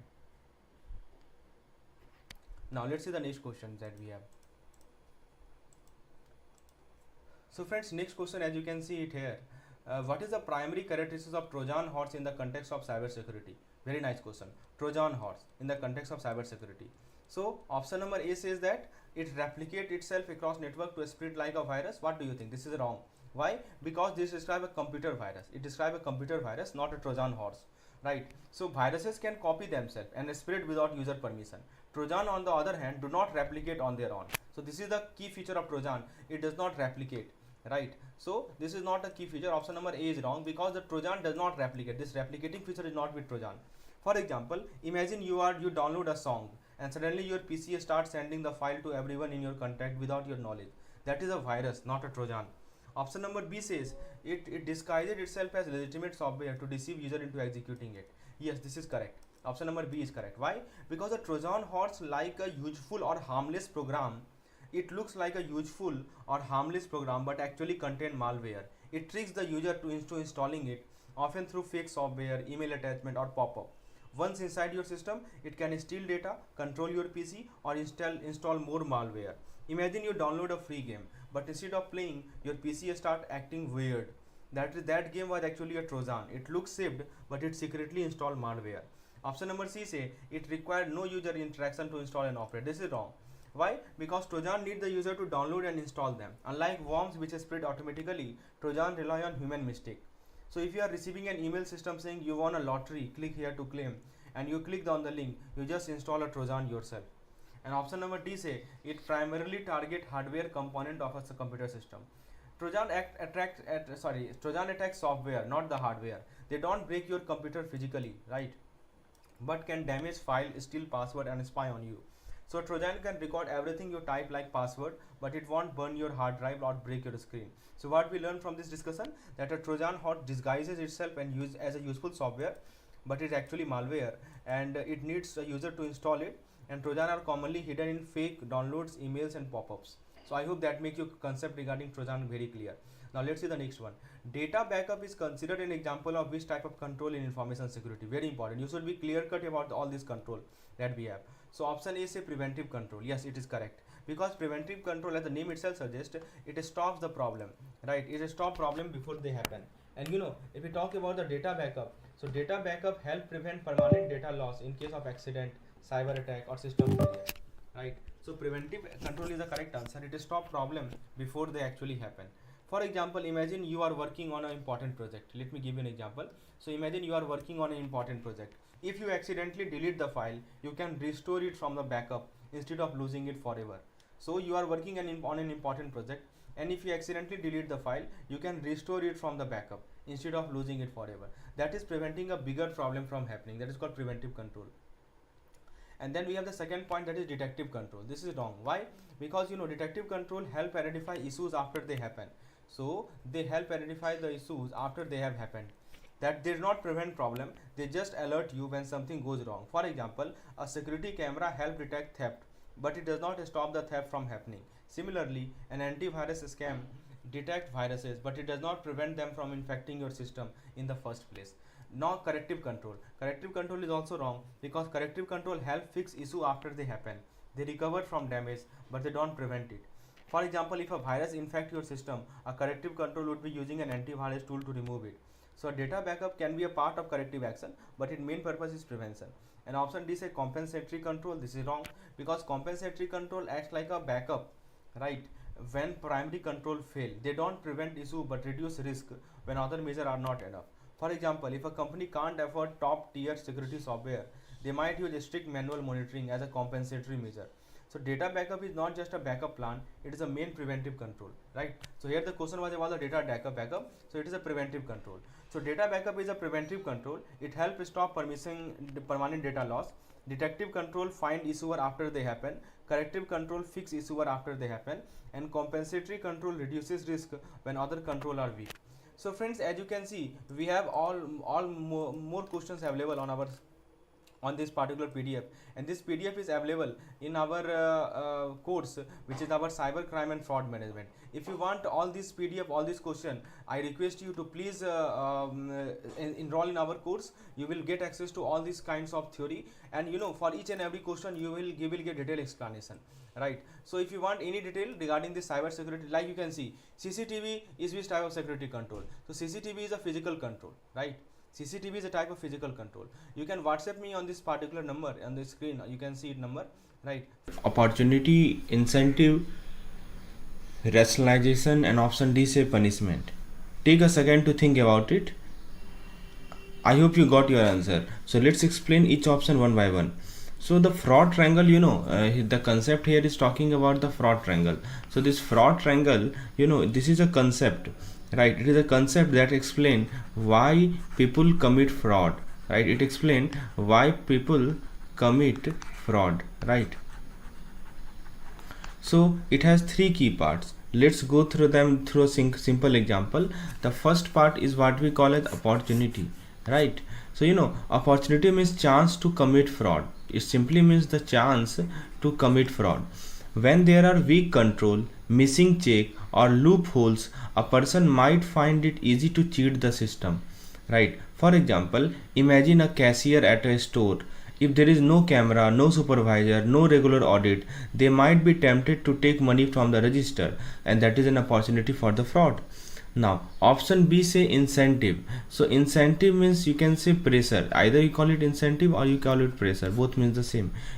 This is the reason behind the fraud. People commit fraud when they need money, when they face job pressure, or have some personal issue. For example, suppose an employee has huge debt, right? I take an example of an employee who has huge debts or gambling addiction. So they might feel pressured to steal money from the company to solve the problem, and that is an incentive. The third option say rationalization, right? So I hope option A, B and C, or option A, B, C clear. Now let's talk about option number C, rationalization. So rationalization is how the fraudster convince themselves, right? How the fraudster convince themselves that what they are doing is okay. So someone who is still office supply might think, I work extra hour and don't get paid enough, so I deserve this. This justify their wrongdoing in their mind. So they justify their wrongdoing in the mind. And option D say punishment.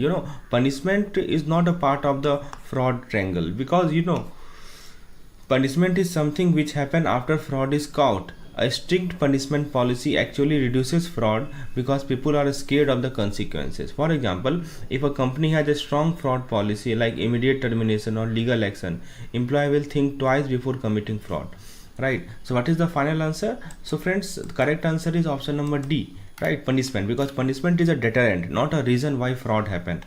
So what we learned from this particular question, that opportunity, which means weak control or loopholes, it make fraud possible.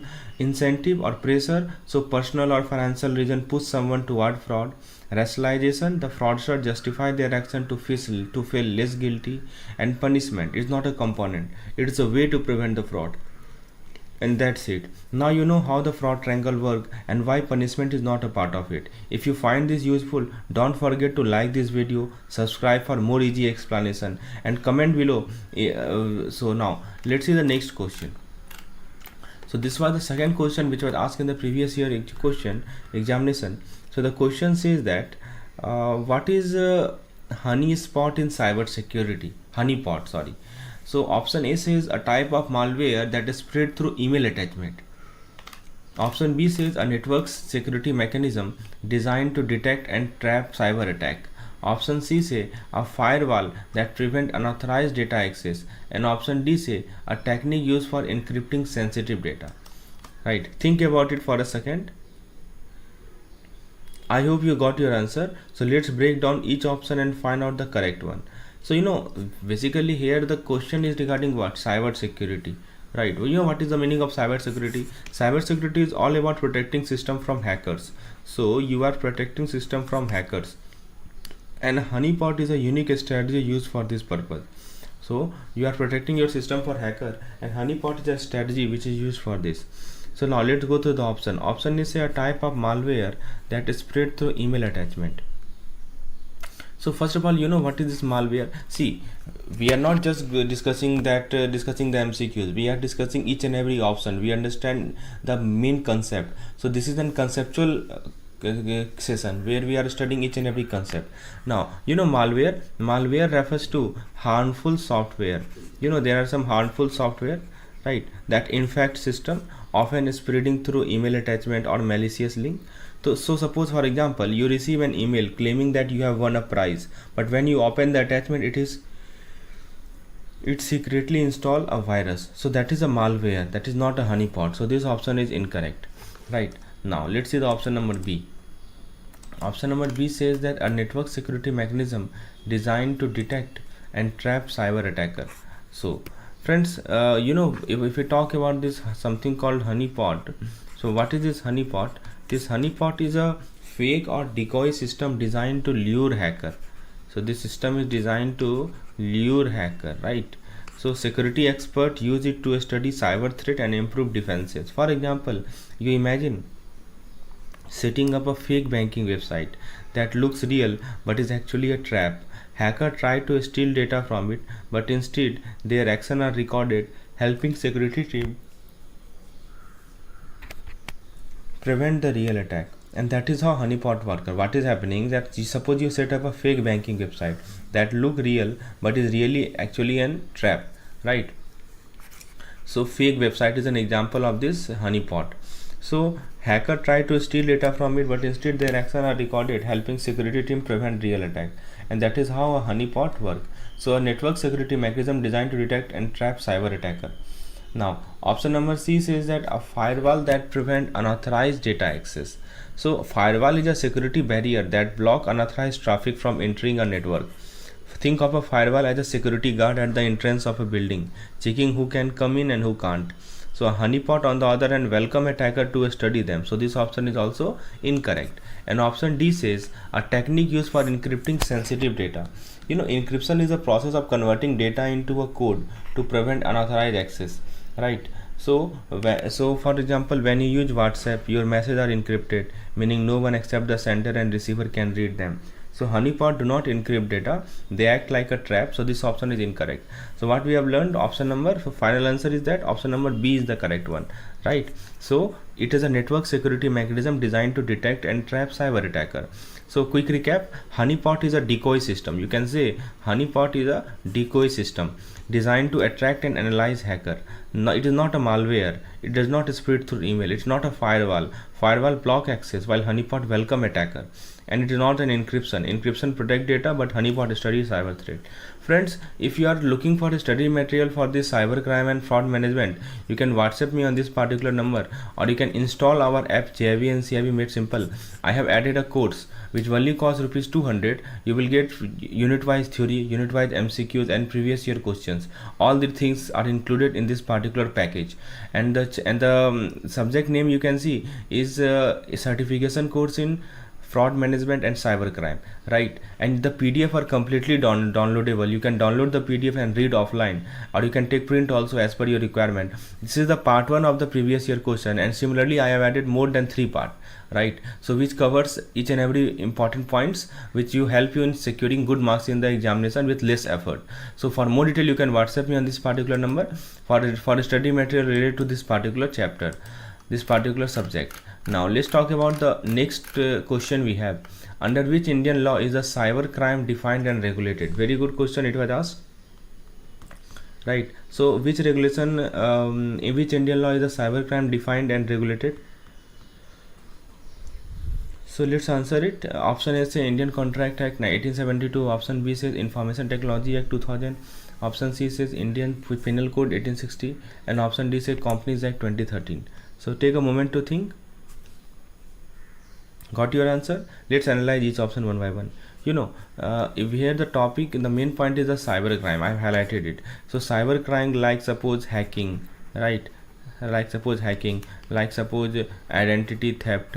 So these are the different kind of cyber crime. We have identity theft, like online fraud. So they need a strong legal framework. Let's check which law actually regulate them. So option A say Indian Contract Act 1872. This is wrong because it is about legal agreement and business contract. So imagine you sign a contract to buy a car. If the seller does not deliver, you can take legal action. But if someone hack into your online banking, this law won't have. So this option is incorrect. Option B say IT Act 2000. Yes, this is correct. That IT Act 2000 is the India main law for cybercrime. It covers hacking, data theft, cyber fraud, unauthorized access. So if someone hacks your Instagram account, steal your personal data or scam you online, they can be punished under the IT Act. So this is the correct answer.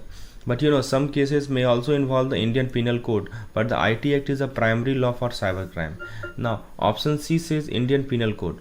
IPC this is also wrong. IPC is a criminal law that punishes theft, fraud and other crime. But cybercrime may also fall under IPC, but it is not the main law for cyber issue. For example, if someone threatens you online, they might be charged under section 506 of the IPC, right? That is criminal intimidation. But hacking and data theft are covered mainly under the IT Act. So this option is partially correct but not the primary law. And option D is also wrong, that is Companies Act. Because if a company do not follow corporate governance rule, it can be fined under the Companies Act. But if someone commit online fraud, this law does not, if someone commit online fraud, this law does not do it. So that is the point. So what we learned, what is the final answer? The correct answer is option number B, right? That is Information Technology Act 2000, because it is an India main law for handling cybercrime. So what we learned, that Indian Contract Act is wrong, IT Act 2000 is correct, IPC is partially irrelevant, and Companies Act is also wrong, right? Because that regulates the business, not the cybercrime. So option number B here is correct. So this is the explanation, as you can see. Now next question, you can see that what is DML used for? That is data manipulation language used for. So here the question before you, that what is data manipulation language used for? And options are designing the structure of database. This is the first option, you can see. Option B says controlling access to database. Option C says adding, deleting and modifying data in a database. And option D says defining relationship between tables in a database. So take a moment to think about it. What do you mean by data manipulation language? Okay, got it. So let's break it down in simplest form and see which option fits. So let's go through each and every option, understand what DML is all about. So option A says that designing the structure of database. This is wrong. That designing a database structure means you are creating table, okay, you are creating column, you are creating constraints, isn't it? So this is done using something called DDL. This is done using something called DDL. What is DDL? DDL stands for data definition language. So you suppose question is asked what is data definition language, so you should know, right? If data definition language means what? If you are designing a database structure, means creating tables, columns and constraints, that is called DDL. For example, imagine you are building a library database. You need to create table for books, author and borrower. So the structure or design is set up using DDL and not DML. So option A is incorrect. Option B says controlling access to the database. This is also wrong. Controlling access means managing who can view or modify the database. So when I say controlling access, it means managing, right? Managing what? Managing who can view or who can modify the database. So this is done using DCL. This is done using DCL. DCL, you know what is DCL? This is called data control language. Data control language, right? So for example, if you want to allow only the admin to delete record, so you would use DCL to grant or revoke permission. DML on the other hand is used for working with the actual data inside the database, right? So this option is also incorrect. Option C says adding, deleting and modifying data in a database. Yes, this is correct. This is obviously correct. This is what DML is all about. It is used to insert, update and delete data. Clearly written, insert, update and delete data. right? For example, imagine you want to add a new book to the library database. So you would use insert. What you will do, you will use insert statement in the DML. Okay, so if you want to update the price of an existing book, so you would use update button, right? Update statement. And if a book is no longer available, you can delete it using this word delete. Okay, so this is the correct answer. And option D, what it says, defining relationship between table in a database.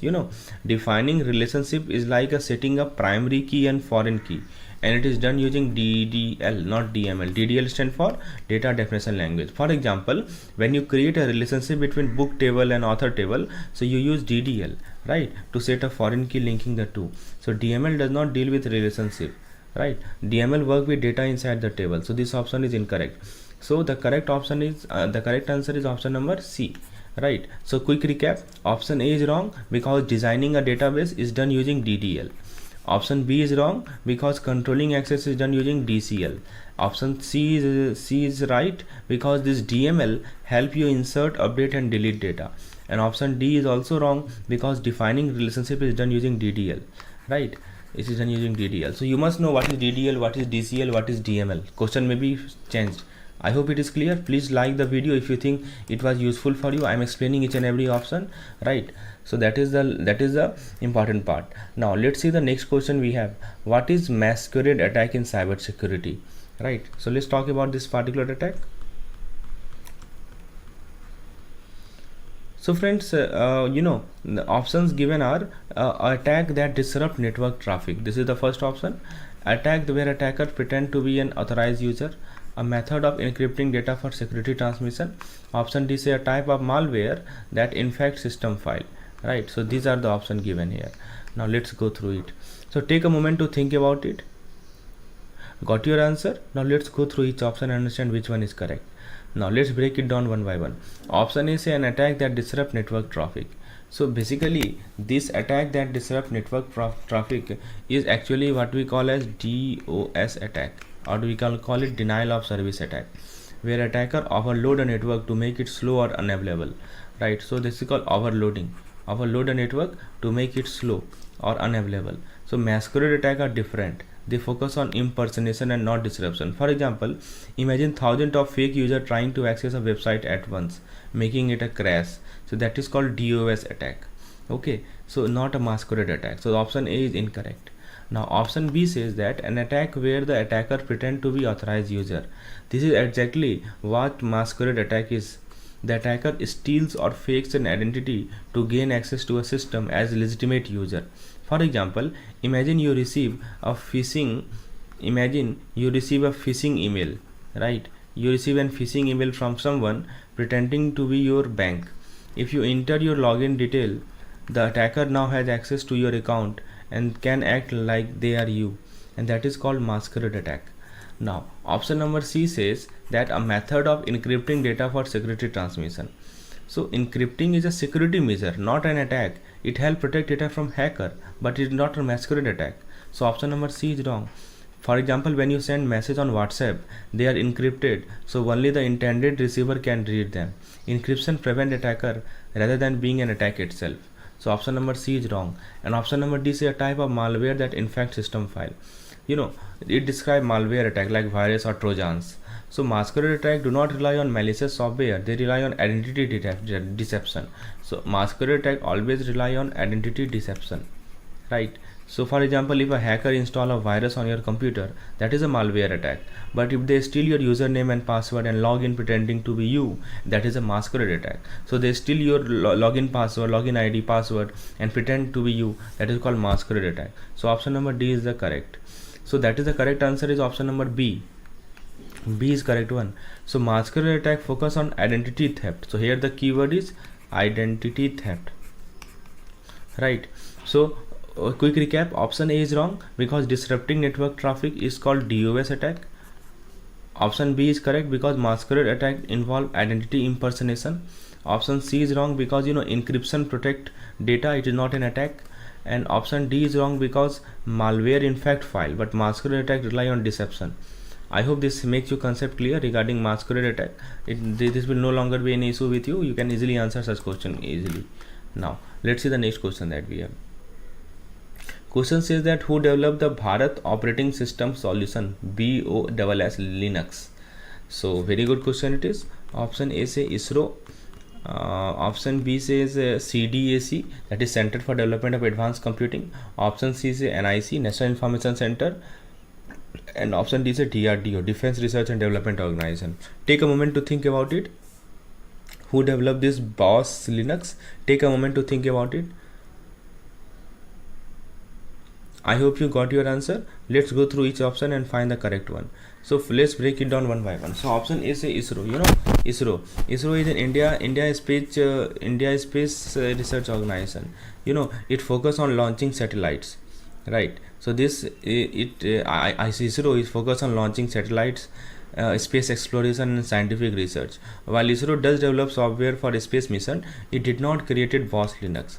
Think of ISRO as a team being behind the Chandrayaan and Mangalyaan, but not an operating system like Linux. So option A is incorrect. Option B says CDAC. You know what is the meaning of CDAC? Center for Development of Advanced Computing. Yes, right. So you know that this is the correct answer. CDAC developed BOSS Linux, right, to promote open source software in India. What was the main reason of creating it? To promote open source software. To promote this open source software in India, this was developed. The goal was to reduce dependency on costly foreign software and enhance cyber security. So if you have ever heard of supercomputer like Param, have you heard of it? If you have ever heard of the supercomputer like Param, so they were also developed by CDAC. Similarly, BOSS Linux is another type of major contribution. Option C say, so this is the correct answer. Option C say NIC. NIC is wrong. So NIC primarily work on e-governance, right? E-governance, which means they develop digital platform for government services, but they do not focus on operating system like BOSS Linux. So you know this DigiLocker, right? You might have heard of this DigiLocker. So this DigiLocker app, which allow you to store digital document like Aadhaar and driving license, is an NIC project, but NIC do not develop the operating system software. Now finally option D number we have DRDO. You know DRDO is responsible for defense technology, right? So, but including missiles, radars, fighter jet, but not Linux operating system. Agni, BrahMos missile, they were developed by DRDO, but they are not related to the software like BOSS Linux. So the correct answer is option number B. So quick recap, you know BOSS Linux was created to support India's goal of using open source software and strengthening cyber security. So option A ISRO. ISRO focus on space mission, not operating system development. CDAC, this is the correct answer. They developed the BOSS Linux for India. And NIC is for e-governance, and DRDO it works on defense technology, not software like Linux. So I hope this make your concept clear. Now let's see the next one. So the next one we have, what does the term cyber smearing refers to, right? So there are 4 options given here. So let's see the option. Let's go through the option. So friends, option A says that hacking into a company system to steal confidential data. Option B says posting false or defamatory information about a company or individual online. Option C says using an encryption to protect sensitive information from cyber threat. And option D says phishing attack targeting financial institutions. Take a moment to think about it. Alright, let's break down each option and find the correct answer. Let's analyze each option carefully. Option A say hacking into computer system to steal confidential data, right? You know hacking means gaining unauthorized access to a system to steal, modify, destroy data. However, you know this cyber smearing is not about hacking, it is about spreading false information. So what you are doing, you are spreading false information, and that is what cyber smearing is all about. For example, if a hacker breaks into a company database and leak customer detail, so that is hacking, not cyber smearing. Now option B says that posting false and defamatory information about a company or individual online. Yes, this is the correct answer. Cyber smearing means spreading false or negative information about a person or a company online to harm their reputation. For example, if someone spread fake negative review about a restaurant on a social media just to damage its business, that is called cyber smearing. Option C says that using encryption to protect sensitive information from cyber threat. This encryption is a security technique used to protect data from unauthorized access. It has nothing to do with spreading false information. For example, a bank encrypt customer password to keep them safe. That's encrypting, not cyber smearing. And option D is a phishing attack targeting financial institutions. So phishing is when cyber criminal try to trick people into revealing sensitive information like password or banking detail. Since phishing is a fraud technique, not defamation, so option D is incorrect. So for example, if a scammer send an email pretending to be bank and ask for login details, so that is phishing and not cyber smearing. So the correct answer is option number B, right? Cyber smearing is when someone spread lies or misleading information on the internet to harm someone's reputation. So let's take a quick recap. So option A is wrong because hacking is about unauthorized access, not smearing. Option B is correct because cyber smearing is spreading false information to damage reputation. Option C is wrong because encryption is about security, not defamation. And option D is wrong because phishing is a scam technique, not cyber smearing. So I hope this make your concept clear regarding the cyber smearing, what it is all about. Right, now let's see the next one. The next one is a very good question. This was asked in the previous year. Let's answer it. As a branch manager, if you receive an email request from an NRI customer to transfer rupees 10,000 from their account, what should you do? So as you are a branch manager, if you receive an email request from an NRI customer to transfer 10,000 rupees from their account, what would you do? Right, so we will go through the answer choice and explain them in simple term and help you understand the correct approach. So let's dive into. So first is that process the transaction immediately. Ask the customer to send a written application by the post for transaction. Option C say ask the customer to send proof of address verified by the foreign authority. Option D say ignore the request as fraudulent. Take a moment to think about it. What would you do? Alright, now let's go through each and every option. Let's analyze each option one by one. So option A say process the transaction immediately. This is wrong. Bank do not process financial transactions solely based on email requests because of the security risk. Email can be hacked or spoofed, and if a fraudster gain access to the customer email, they can misuse it. So imagine a hacker gain access to an NRI customer email and request a fund transfer. If the bank process it without verification, the money could be lost. Option B says ask the customer to send a written application by post for the transaction. This is the correct answer. For security reason, bank require a duly signed written request from the NRI customer, which should be sent by post or through a secure banking channel like internet banking or mobile app. The bank receive an email request from an NRI customer. Instead of processing it immediately, the bank asks them to send a signed request via post or submit it through secure online banking. So this ensure authenticity and prevent the fraud. Right. Option C say ask for the proof of address verified by foreign authority. This is wrong. That the proof of address verification is usually required when opening an account or updating KYC, not for processing a fund transfer request. So if an NRI want to update their overseas address, they may need to provide address proof, but for a transaction request this is not necessary. And option D says ignore the request as fraudulent. See, this is incorrect also because not all email requests are fraudulent. Instead of ignoring the request, the bank must follow proper verification procedure and ask for a secure way to process the transaction.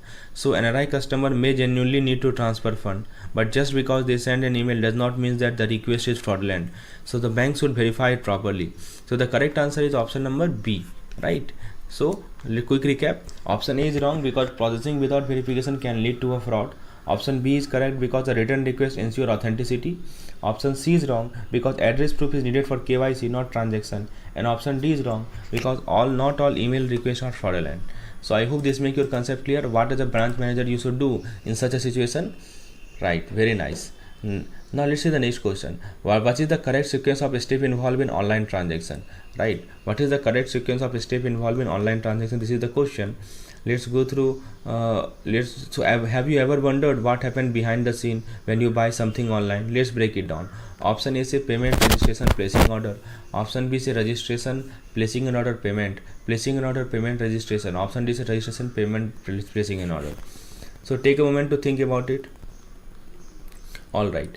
So let's break down each option to see which one makes sense. Option A says payment, registration, placing order. This is incorrect because you can't pay before you even register or place an order. Website need your detail first before processing payment.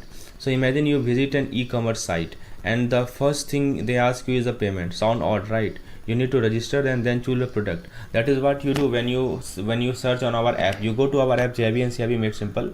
First of all, you register there, you look for the product, then you place an order and then you do the payment, right? Option B is the correct one.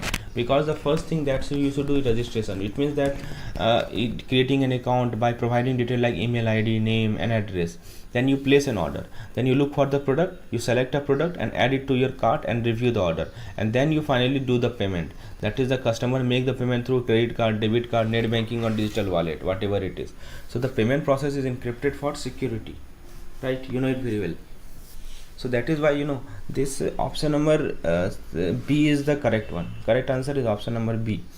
Now option number C says placing an order, payment and registration. So have you ever tried checking out as a guest on a shopping website? Even then they ask you detail for your before allowing payment. And option D says registration, payment and placing an order. So this is also incorrect because you won't make a payment before selecting what to buy, right? So for example, imagine paying for a meal before choosing your dish at a restaurant. It does not work that way. So the correct answer is option number B, that you can't. So first of all you will do registration, then after you will place an order, and finally you will do the payment. This is the correct sequence. Now let's see the next one. What is the key feature of the eKYC? That is electronic know your customer process introduced in 2015. So this question is regarding eKYC process introduced in 2015. What is the key feature? So let's see the option. So did you know that in 2015 India introduced eKYC, that is called electronic know your customer, a digital way of verifying identity, right? So option A says that manual verification of identity document. Option B say use of digital signature by Aadhaar authority and e-consent of subscriber. Option C say physical submission of paper-based KYC form. Option D say no requirement for authentication during KYC. Option A say manual verification of identity document. This is incorrect because traditional KYC required physical verification, but eKYC was introduced to digitalize the process and eliminate manual check. Earlier you had to visit a bank, submit photocopies of document and wait for days. So eKYC changed this by making it instant and digital. Option B is the use of digital signature by Aadhaar authority. This is the correct answer. There is something called digital signature. Digital signature means Aadhaar authority digitally sign the KYC data, ensuring authenticity. The second thing is the key feature is the e-consent. What is the meaning of e-consent? It means the customer give electronic approval to share Aadhaar details securely. And then we have the third part, which is paperless. The entire process is done online, making it faster and safer. And option C is a physical submission of paper-based KYC form. So this is incorrect because eKYC was introduced to remove the need for physical form and streamline verification. Imagine opening a bank account from your home without any paperwork. So this becomes possible with eKYC. And option D say no requirement for authentication during KYC. This is incorrect because KYC still requires authentication, just in a digital way through Aadhaar based verification. For example, without authentication anyone can misuse identity. So eKYC ensures security through Aadhaar based verification. So the correct answer is option number B. So option A is wrong because manual verification was a part of traditional KYC, not eKYC. Option B is correct because digital signature and e-consent made KYC secure and instant. Option C is wrong because eKYC removed the need for physical paperwork.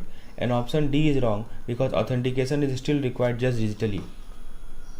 So I hope this make your concept clear, right? So this was the main point which we have just covered now. Let's see the next one. So the next one is what is the primary function of a firewall in network security? So this question is asking that primary function of a firewall in the network security. So option A says that encrypting all outgoing and incoming data. Option B say monitoring and filtering network traffic based on predefined security rule.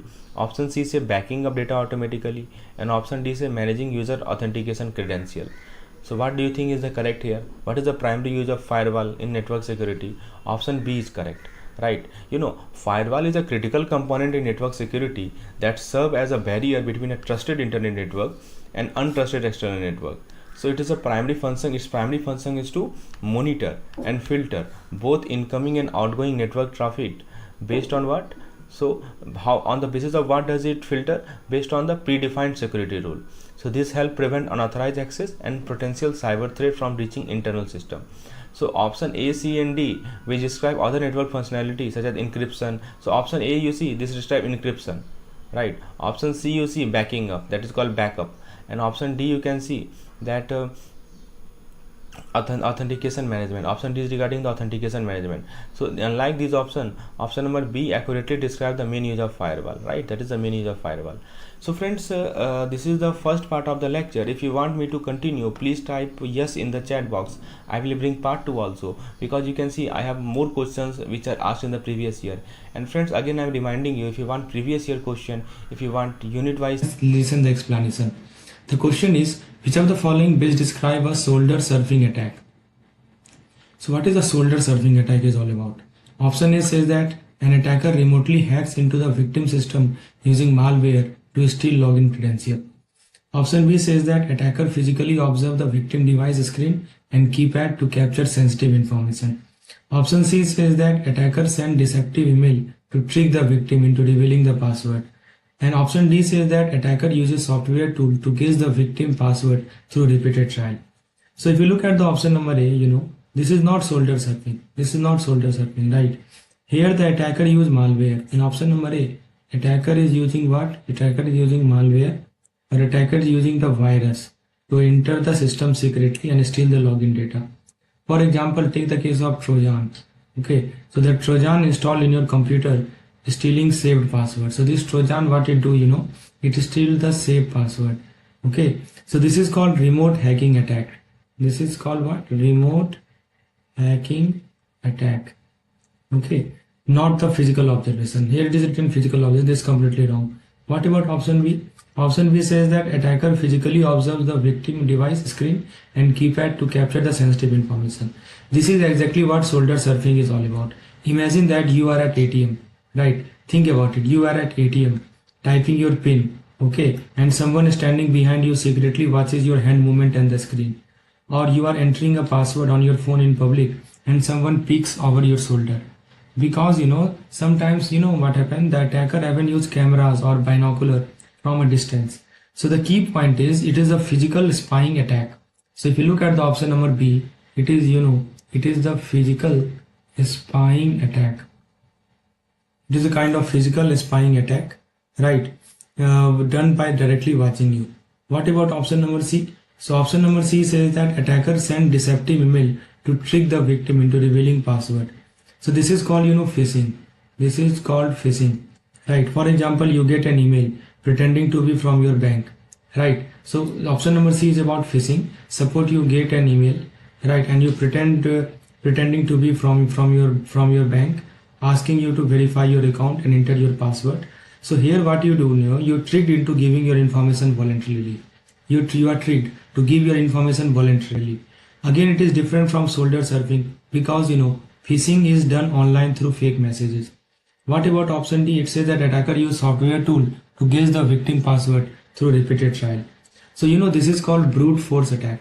This is called brute force attack, right? So what attacker do, attacker keep trying thousands of password combination until they get the right one. Like suppose hacker run a program to test all possible password like 1 2 3 4 A B C D etc.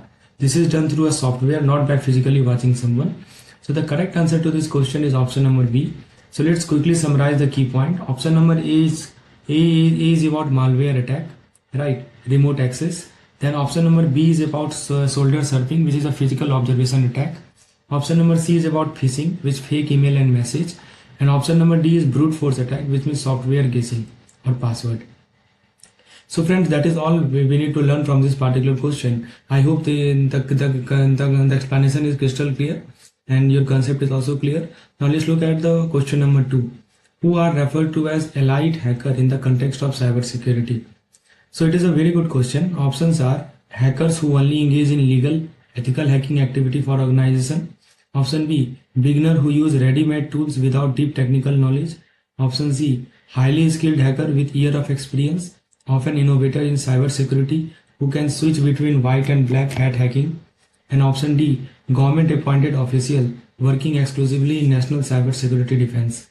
These are the 4 options. The question is asking you about elite hacker. So if you look at the option number A is these are called white hat hacker. They are called white hat hacker. Okay, they are also called ethical hacker. For example, suppose there is a company hires a hacker to test their website security. Suppose there is a company which hire hacker. Why the company hire hacker? To test their website security. Now the hacker find weak point and report them, not to misuse them. So this option is not about elite hacker, it is just ethical hacker, right? So what do you think about option A? This is wrong, right? Then option number B says that beginner who use ready-made tools without deep technical knowledge. So they are called, script kiddies. They are called script kiddies. They don't really understand coding or hacking deeply. Someone download a free password cracking tool from the internet and click run without knowing how it works. Definitely not elite hacker. They are actually the opposite end of the skill. Option C, highly skilled hacker with year of experience, often innovator in cybersecurity, who can switch between white and black hat hacking. Yes, this is the correct one. This describes the elite hacking. The question is about the elite hacking, and this is what is elite hacking is all about. They are, Einstein of the hacking world, extremely talented, extremely experienced. They don't use existing tool. They actually create new hacking technique. They create new hacking tools. For example, they might discover a weakness in the brand new software before even the company notice it. So they can act like both. They can act like white hat, right? They can act like white hat, which means helping organization, right? And they can also act like a black hat. Black hat means causing damage, right? So they can act like a both. They can act like a white hat, they can act like a black hat. White hat means helping organization, black hat means causing damage. That's why they are the most powerful and sometimes the most dangerous, right? They are the most powerful as well as the most dangerous. So, option number D says that government appointed officer working exclusively in national cyber security defense. So these are usually the cyber security analyst. They are what? They are cyber security analyst, right? Or cyber command expert, but they are not elite hacker. They are professional hired to protect national security, not necessarily the innovator of hacking technique. So the correct answer to this question is option number C, right? Which means elite hacker are the highly skilled, innovative expert at the very top of hacker community. So let's quickly summarize. Option number A is about white hat, which are ethical hacker. These are called ethical hacker, white hat. Then B is about script kiddies. See, why I'm explaining every option, because sometimes question may be asked from option number B. So you must know what is the meaning of script kiddies. Beginner using the ready tool. Option number C is about elite hacking. Top skilled innovator, they can switch hat. And option number D is about government cybersecurity professional. I hope it is crystal clear. Now let's see the next question. The next question is, which of the following ways describe a cross-site scripting attack? Right. So cross-site scripting attack, or we call it XXX attack. Friends, before moving to this question, if you are looking for a study material for cybersecurity and fraud management, then you can check our course in the description section below, or you can WhatsApp me on this particular number to get detail about the course. In the course you get unit-wise theory. In the course you will get unit-wise MCQs. There are almost 2000 plus MCQs, and also memory-based question like this with proper explanation, so that you can check that which topics are super important, which are not, and you can do your preparation accordingly. Many aspirants have cracked the paper using our material. You can also crack in the very first attempt itself. Now friends, let's talk about what is the meaning of XXS. Right. Options are: an attacker inject malicious script into a web application input field that are executed on the client side without proper validation. Option B says that attacker intercept and alter the communication between two systems without being detected. Option C says that a deliberate attempt to overwhelm a server with excessive traffic, causing DOS. DOS means denial of services. Option D says that a method where an attacker gain unauthorized access by exploiting weak or default password. Now let's describe this cross-site scripting attack. So basically, if you look at the option number A, this is exactly what XXS mean, right? This is exactly the meaning of XXS. In simple term, the attacker find a website. Yes, this attacker find a website where user input is not checked properly, right? They insert what? They insert harmful code. They insert harmful code, usually JavaScript, into the input. The attacker find a website where user input is not checked properly. They insert harmful code into that input. When another user open that page, the harmful code run inside their browser. Let me give you one example of it. For example, a comment box on a website where someone posts a script instead of the text. When others read that comment, the script steals their cookies or redirect them to a fake site. So main risk is that, that the data theft. Yes, this is one of the main risks. Data theft. or session hijacking is there, or redirecting victim to malicious site. These are the main these are the main risks. Now what about option B? Option B says that an attacker intercept and alter communication between two systems without being detected.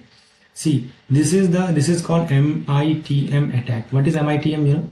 MITM stands for man in the middle attack. So suppose you are on public Wi-Fi and a hacker secretly intercept your banking data while it travels from your laptop to the bank server.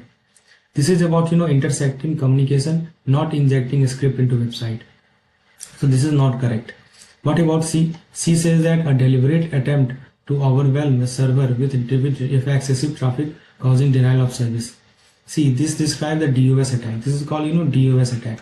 For example, suppose thousands of fake requests are sent into the website until it crashes. The goal is to make the website unavailable, not to inject code into the user browser. What about option D? A method where attacker gain unauthorized access by exploiting weak or default password. What do you think about it? So this is called password attack. This is called password attack.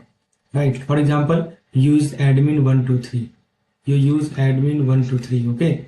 Or password as login credential. This is about weak authentication, not malicious script injection. So remember, this cross-site scripting is when the attacker insert malicious code into the website input. Attacker insert the malicious code into the website input. Okay, attacker insert the malicious code into the website input and it execute in the victim browser. So let's quickly summarize the key points which we have covered here. So we started with the XSS. XSS means injecting malicious script. Whenever you see this word, remember it means injecting the malicious script. Where?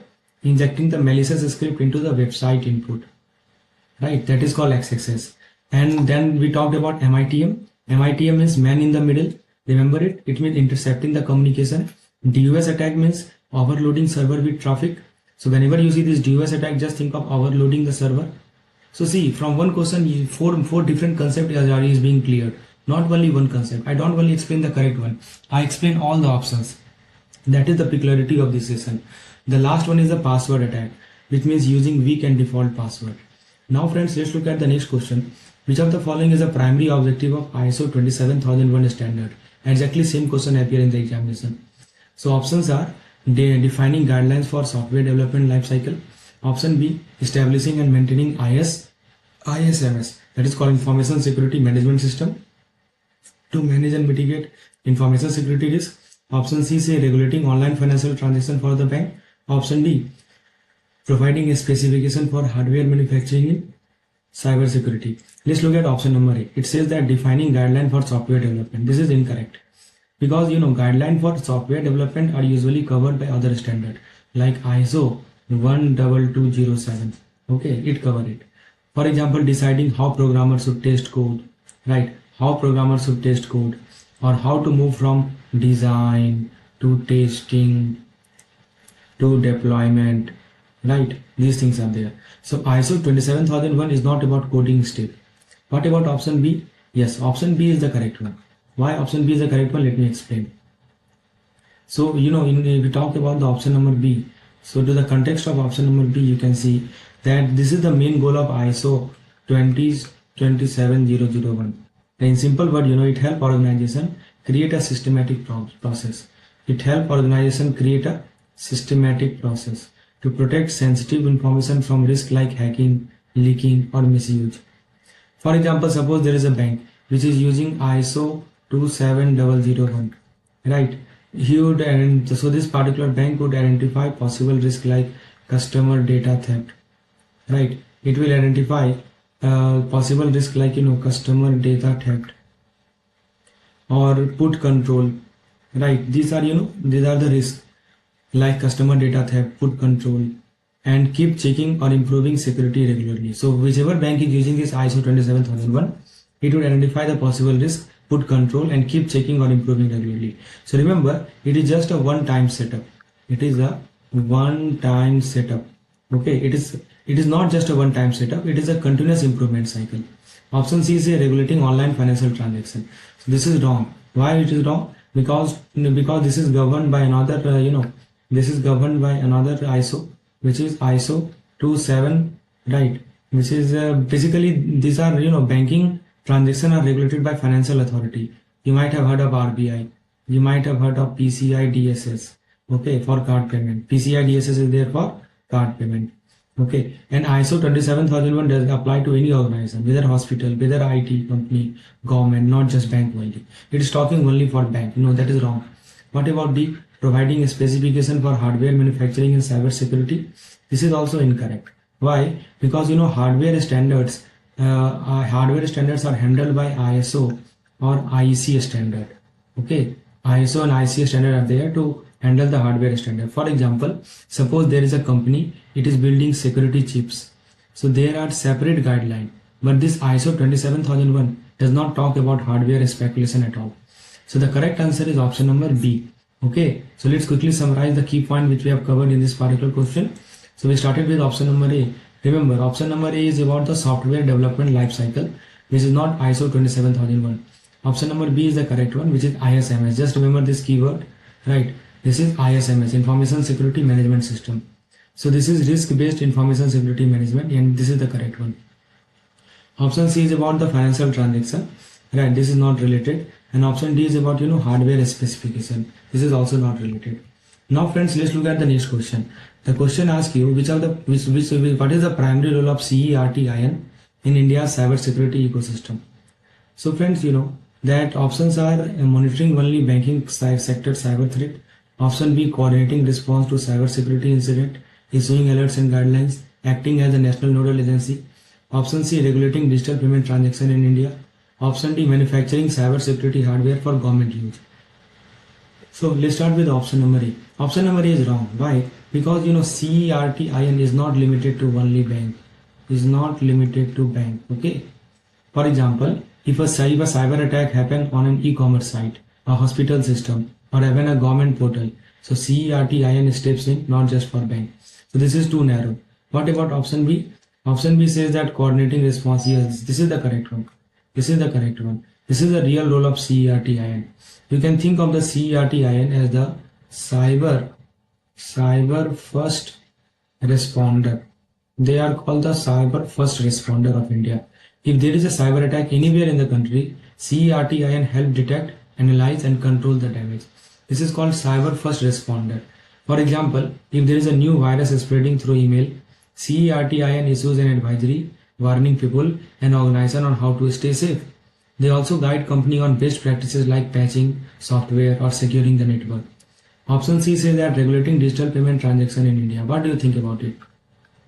So friend, this is not correct, right? So this is mainly done by the RBI. This is done by the RBI or the Reserve Bank of India and related payment regulator. This is not done by the CERT-IN. Okay, CERT-IN may help in security aspect, but it does not regulate payment. Regulation payment is not done by CERT-IN. Option D, manufacturing cyber security hardware. It is again wrong. CERT-IN does not build hardware like firewall, chips or server. Their work is about monitoring threat and issuing guidelines. So yes, correct answer is option number B, right? So option number A is wrong. That is only bank. So it is that only banking sector. This is wrong. This is too narrow. Option B is correct. 3 words you must note it down. That national cyber response. Okay. Second point, alert and guidelines. And option number C, digital payment regulation. This is RBI job. Option number D, hardware manufacturing, not CERT-IN. Now the next question is, which of the following best describe the script greedy in cyber security? I think we have discussed in the previous question. See, that's why I told you, the concept is repeated in the examination. If your concept is crystal clear, nobody can stop you from reaching that landmark of the milestone. So option C says that experienced hacker who write their own sophisticated hacking tool, and an amateur hacker who use pre-written script and tool created by another to conduct attack, a cyber security professional who protect network against attack, a hacker specializing in social engineering technique. So if you look at the option number A, what do you think about option number A? Option number A is not correct. Why? Because this sound like an elite hacking, that which we have already covered, right? Or a highly skilled professional. For example, someone who actually develop a brand new virus or design advanced hacking software. And these script kiddies are just opposite of that. Option number B is amateur hacker. Yes, this is the correct one. This is exactly what script kiddies is. So what they do, they don't know much about coding or hacking deeply. They just download free hacking tool. Yes, that is what they do. What they do, they download free hacking tools. They download free hacking tool from the internet and click run. For example, instead of writing a password cracking program, they simply use one made by someone else. What about option C? Cyber security professional who protect network against attack. This is also not correct. This is actually a ethical hacker. This is actually a ethical hacker, not attack. The ethical hacker, or we can call it the security analyst. Ethical hacker or security analyst, their job is to defend, not attack, right? And option number D is a hacker specializing in social engineering. This is also incorrect, because social engineering is when hacker trick people. In the case of social engineering, what happened? Hacker trick people. Okay, hacker trick people into giving away information. For example, calling someone pretending to be from the bank to steal their OTP. This is different type of hacker, not a script kidding. So the correct answer to this question is option number B. Remember, option number A is skilled hacker, which is also called, elite hacker. Option number B is the amateur using ready-made tool. This is called, script kiddie. Option number C is cyber security professional. Right, this is defender. This is the kind of defender. And option number D is a social engineering hacker. This is again wrong. Okay, so remember, script kiddie is a copy-paste hacker. Now let's look at the next question. So friends, if you really think that this concept, everything which I am explaining to you is clear to you, please hit that like button. This will motivate me to make more such content. Now the question is, what does the term cyber smearing refers to in cyber security? Option A, the act of remotely hacking into company database and stealing the data. Option B, anonymous posting of false, defamatory or disparaging information online to damage a company or individual reputation. Option C, the use of malware to disrupt the functioning of a website. Option D, sending phishing email that trick victim into revealing the sensitive information. If you look at the option A, this is not correct. Why? Because this describe a data breach. Yes, it describe what? It describe a data breach. Okay, it describe a hacking attack. It describe a hacking attack. For example, suppose there is a hacker who break into a company server and steal the customer information. So cyber smearing is not about stealing data. It's about spreading false information. It's about spreading the false information. Option number B is the correct one. Right. See, this is exactly what cyber smearing is. In simple word, someone post lies or harmful statement about a person or a company online to ruin their reputation. Right. Or spreading rumors about a public figure to harm their image. So the key point is that attacker usually stay anonymous.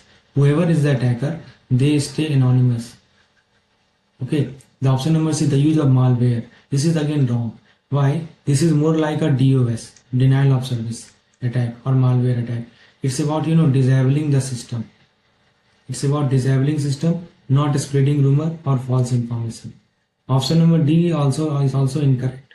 Why? Because it describes the phishing attack. Phishing attack means where the goal is to steal information like password or bank detail. Right. So what we learned from this discussion is that option A is wrong. That is hacking and stealing data is wrong. Option B means false information to harm reputation is correct. Option C is malware to disrupt website is wrong. Option D is phishing to steal information is again wrong. Now let's look at this question. Which of the following options best describe the wiretapping in cybercrime? Option A, the unauthorized interception and monitoring of electronic communication like phone call, email, digital message. Option B, physically stealing a device to access stored information. Option C, using ransomware to encrypt data and demand payment. Option D, sending phishing email to trick user into revealing password. What do you think is correct one? So friends, option number A is the correct one. This is exactly what wiretapping is all about. In some simple way, we can say that someone secretly listening or monitor your call, email or online messages without permission. Let me give you one example. Suppose there is a hacker. Okay, this hacker uses software to capture your email, to capture your chat message or tap a phone line to hear private conversation. So the key point is that wiretapping violate privacy. Remember, this violate privacy. Okay, unless authorized by the law enforcement. What about option B? Option B is also not correct. Because it is simply theft. It is simply called theft or device hacking. You can call it theft or you can call it device hacking. For example, stealing a laptop or phone to get file and password. This is called this is not wiretapping. Wiretapping does not involve stealing the device. It is about intercepting the communication remotely. Option C is wrong. Why it is wrong? It is called ransomware attack. A hacker lock your computer file and demand money to unlock them. So wiretapping is monitoring or listening, not encrypting or locking data. Option D is phishing. See, this is a phishing attack where the goal is to steal credential by tricking user. Wiretapping does not trick the user; it secretly monitor communication. So what we learned from this discussion that option A is intercepting communication. It is wiretapping. Option B is stealing device. It is wrong. Ransomware attack wrong. Phishing email wrong. So that is the answer. Friends, there are some more questions available. If you want me to explain that also, please write yes in the chat box.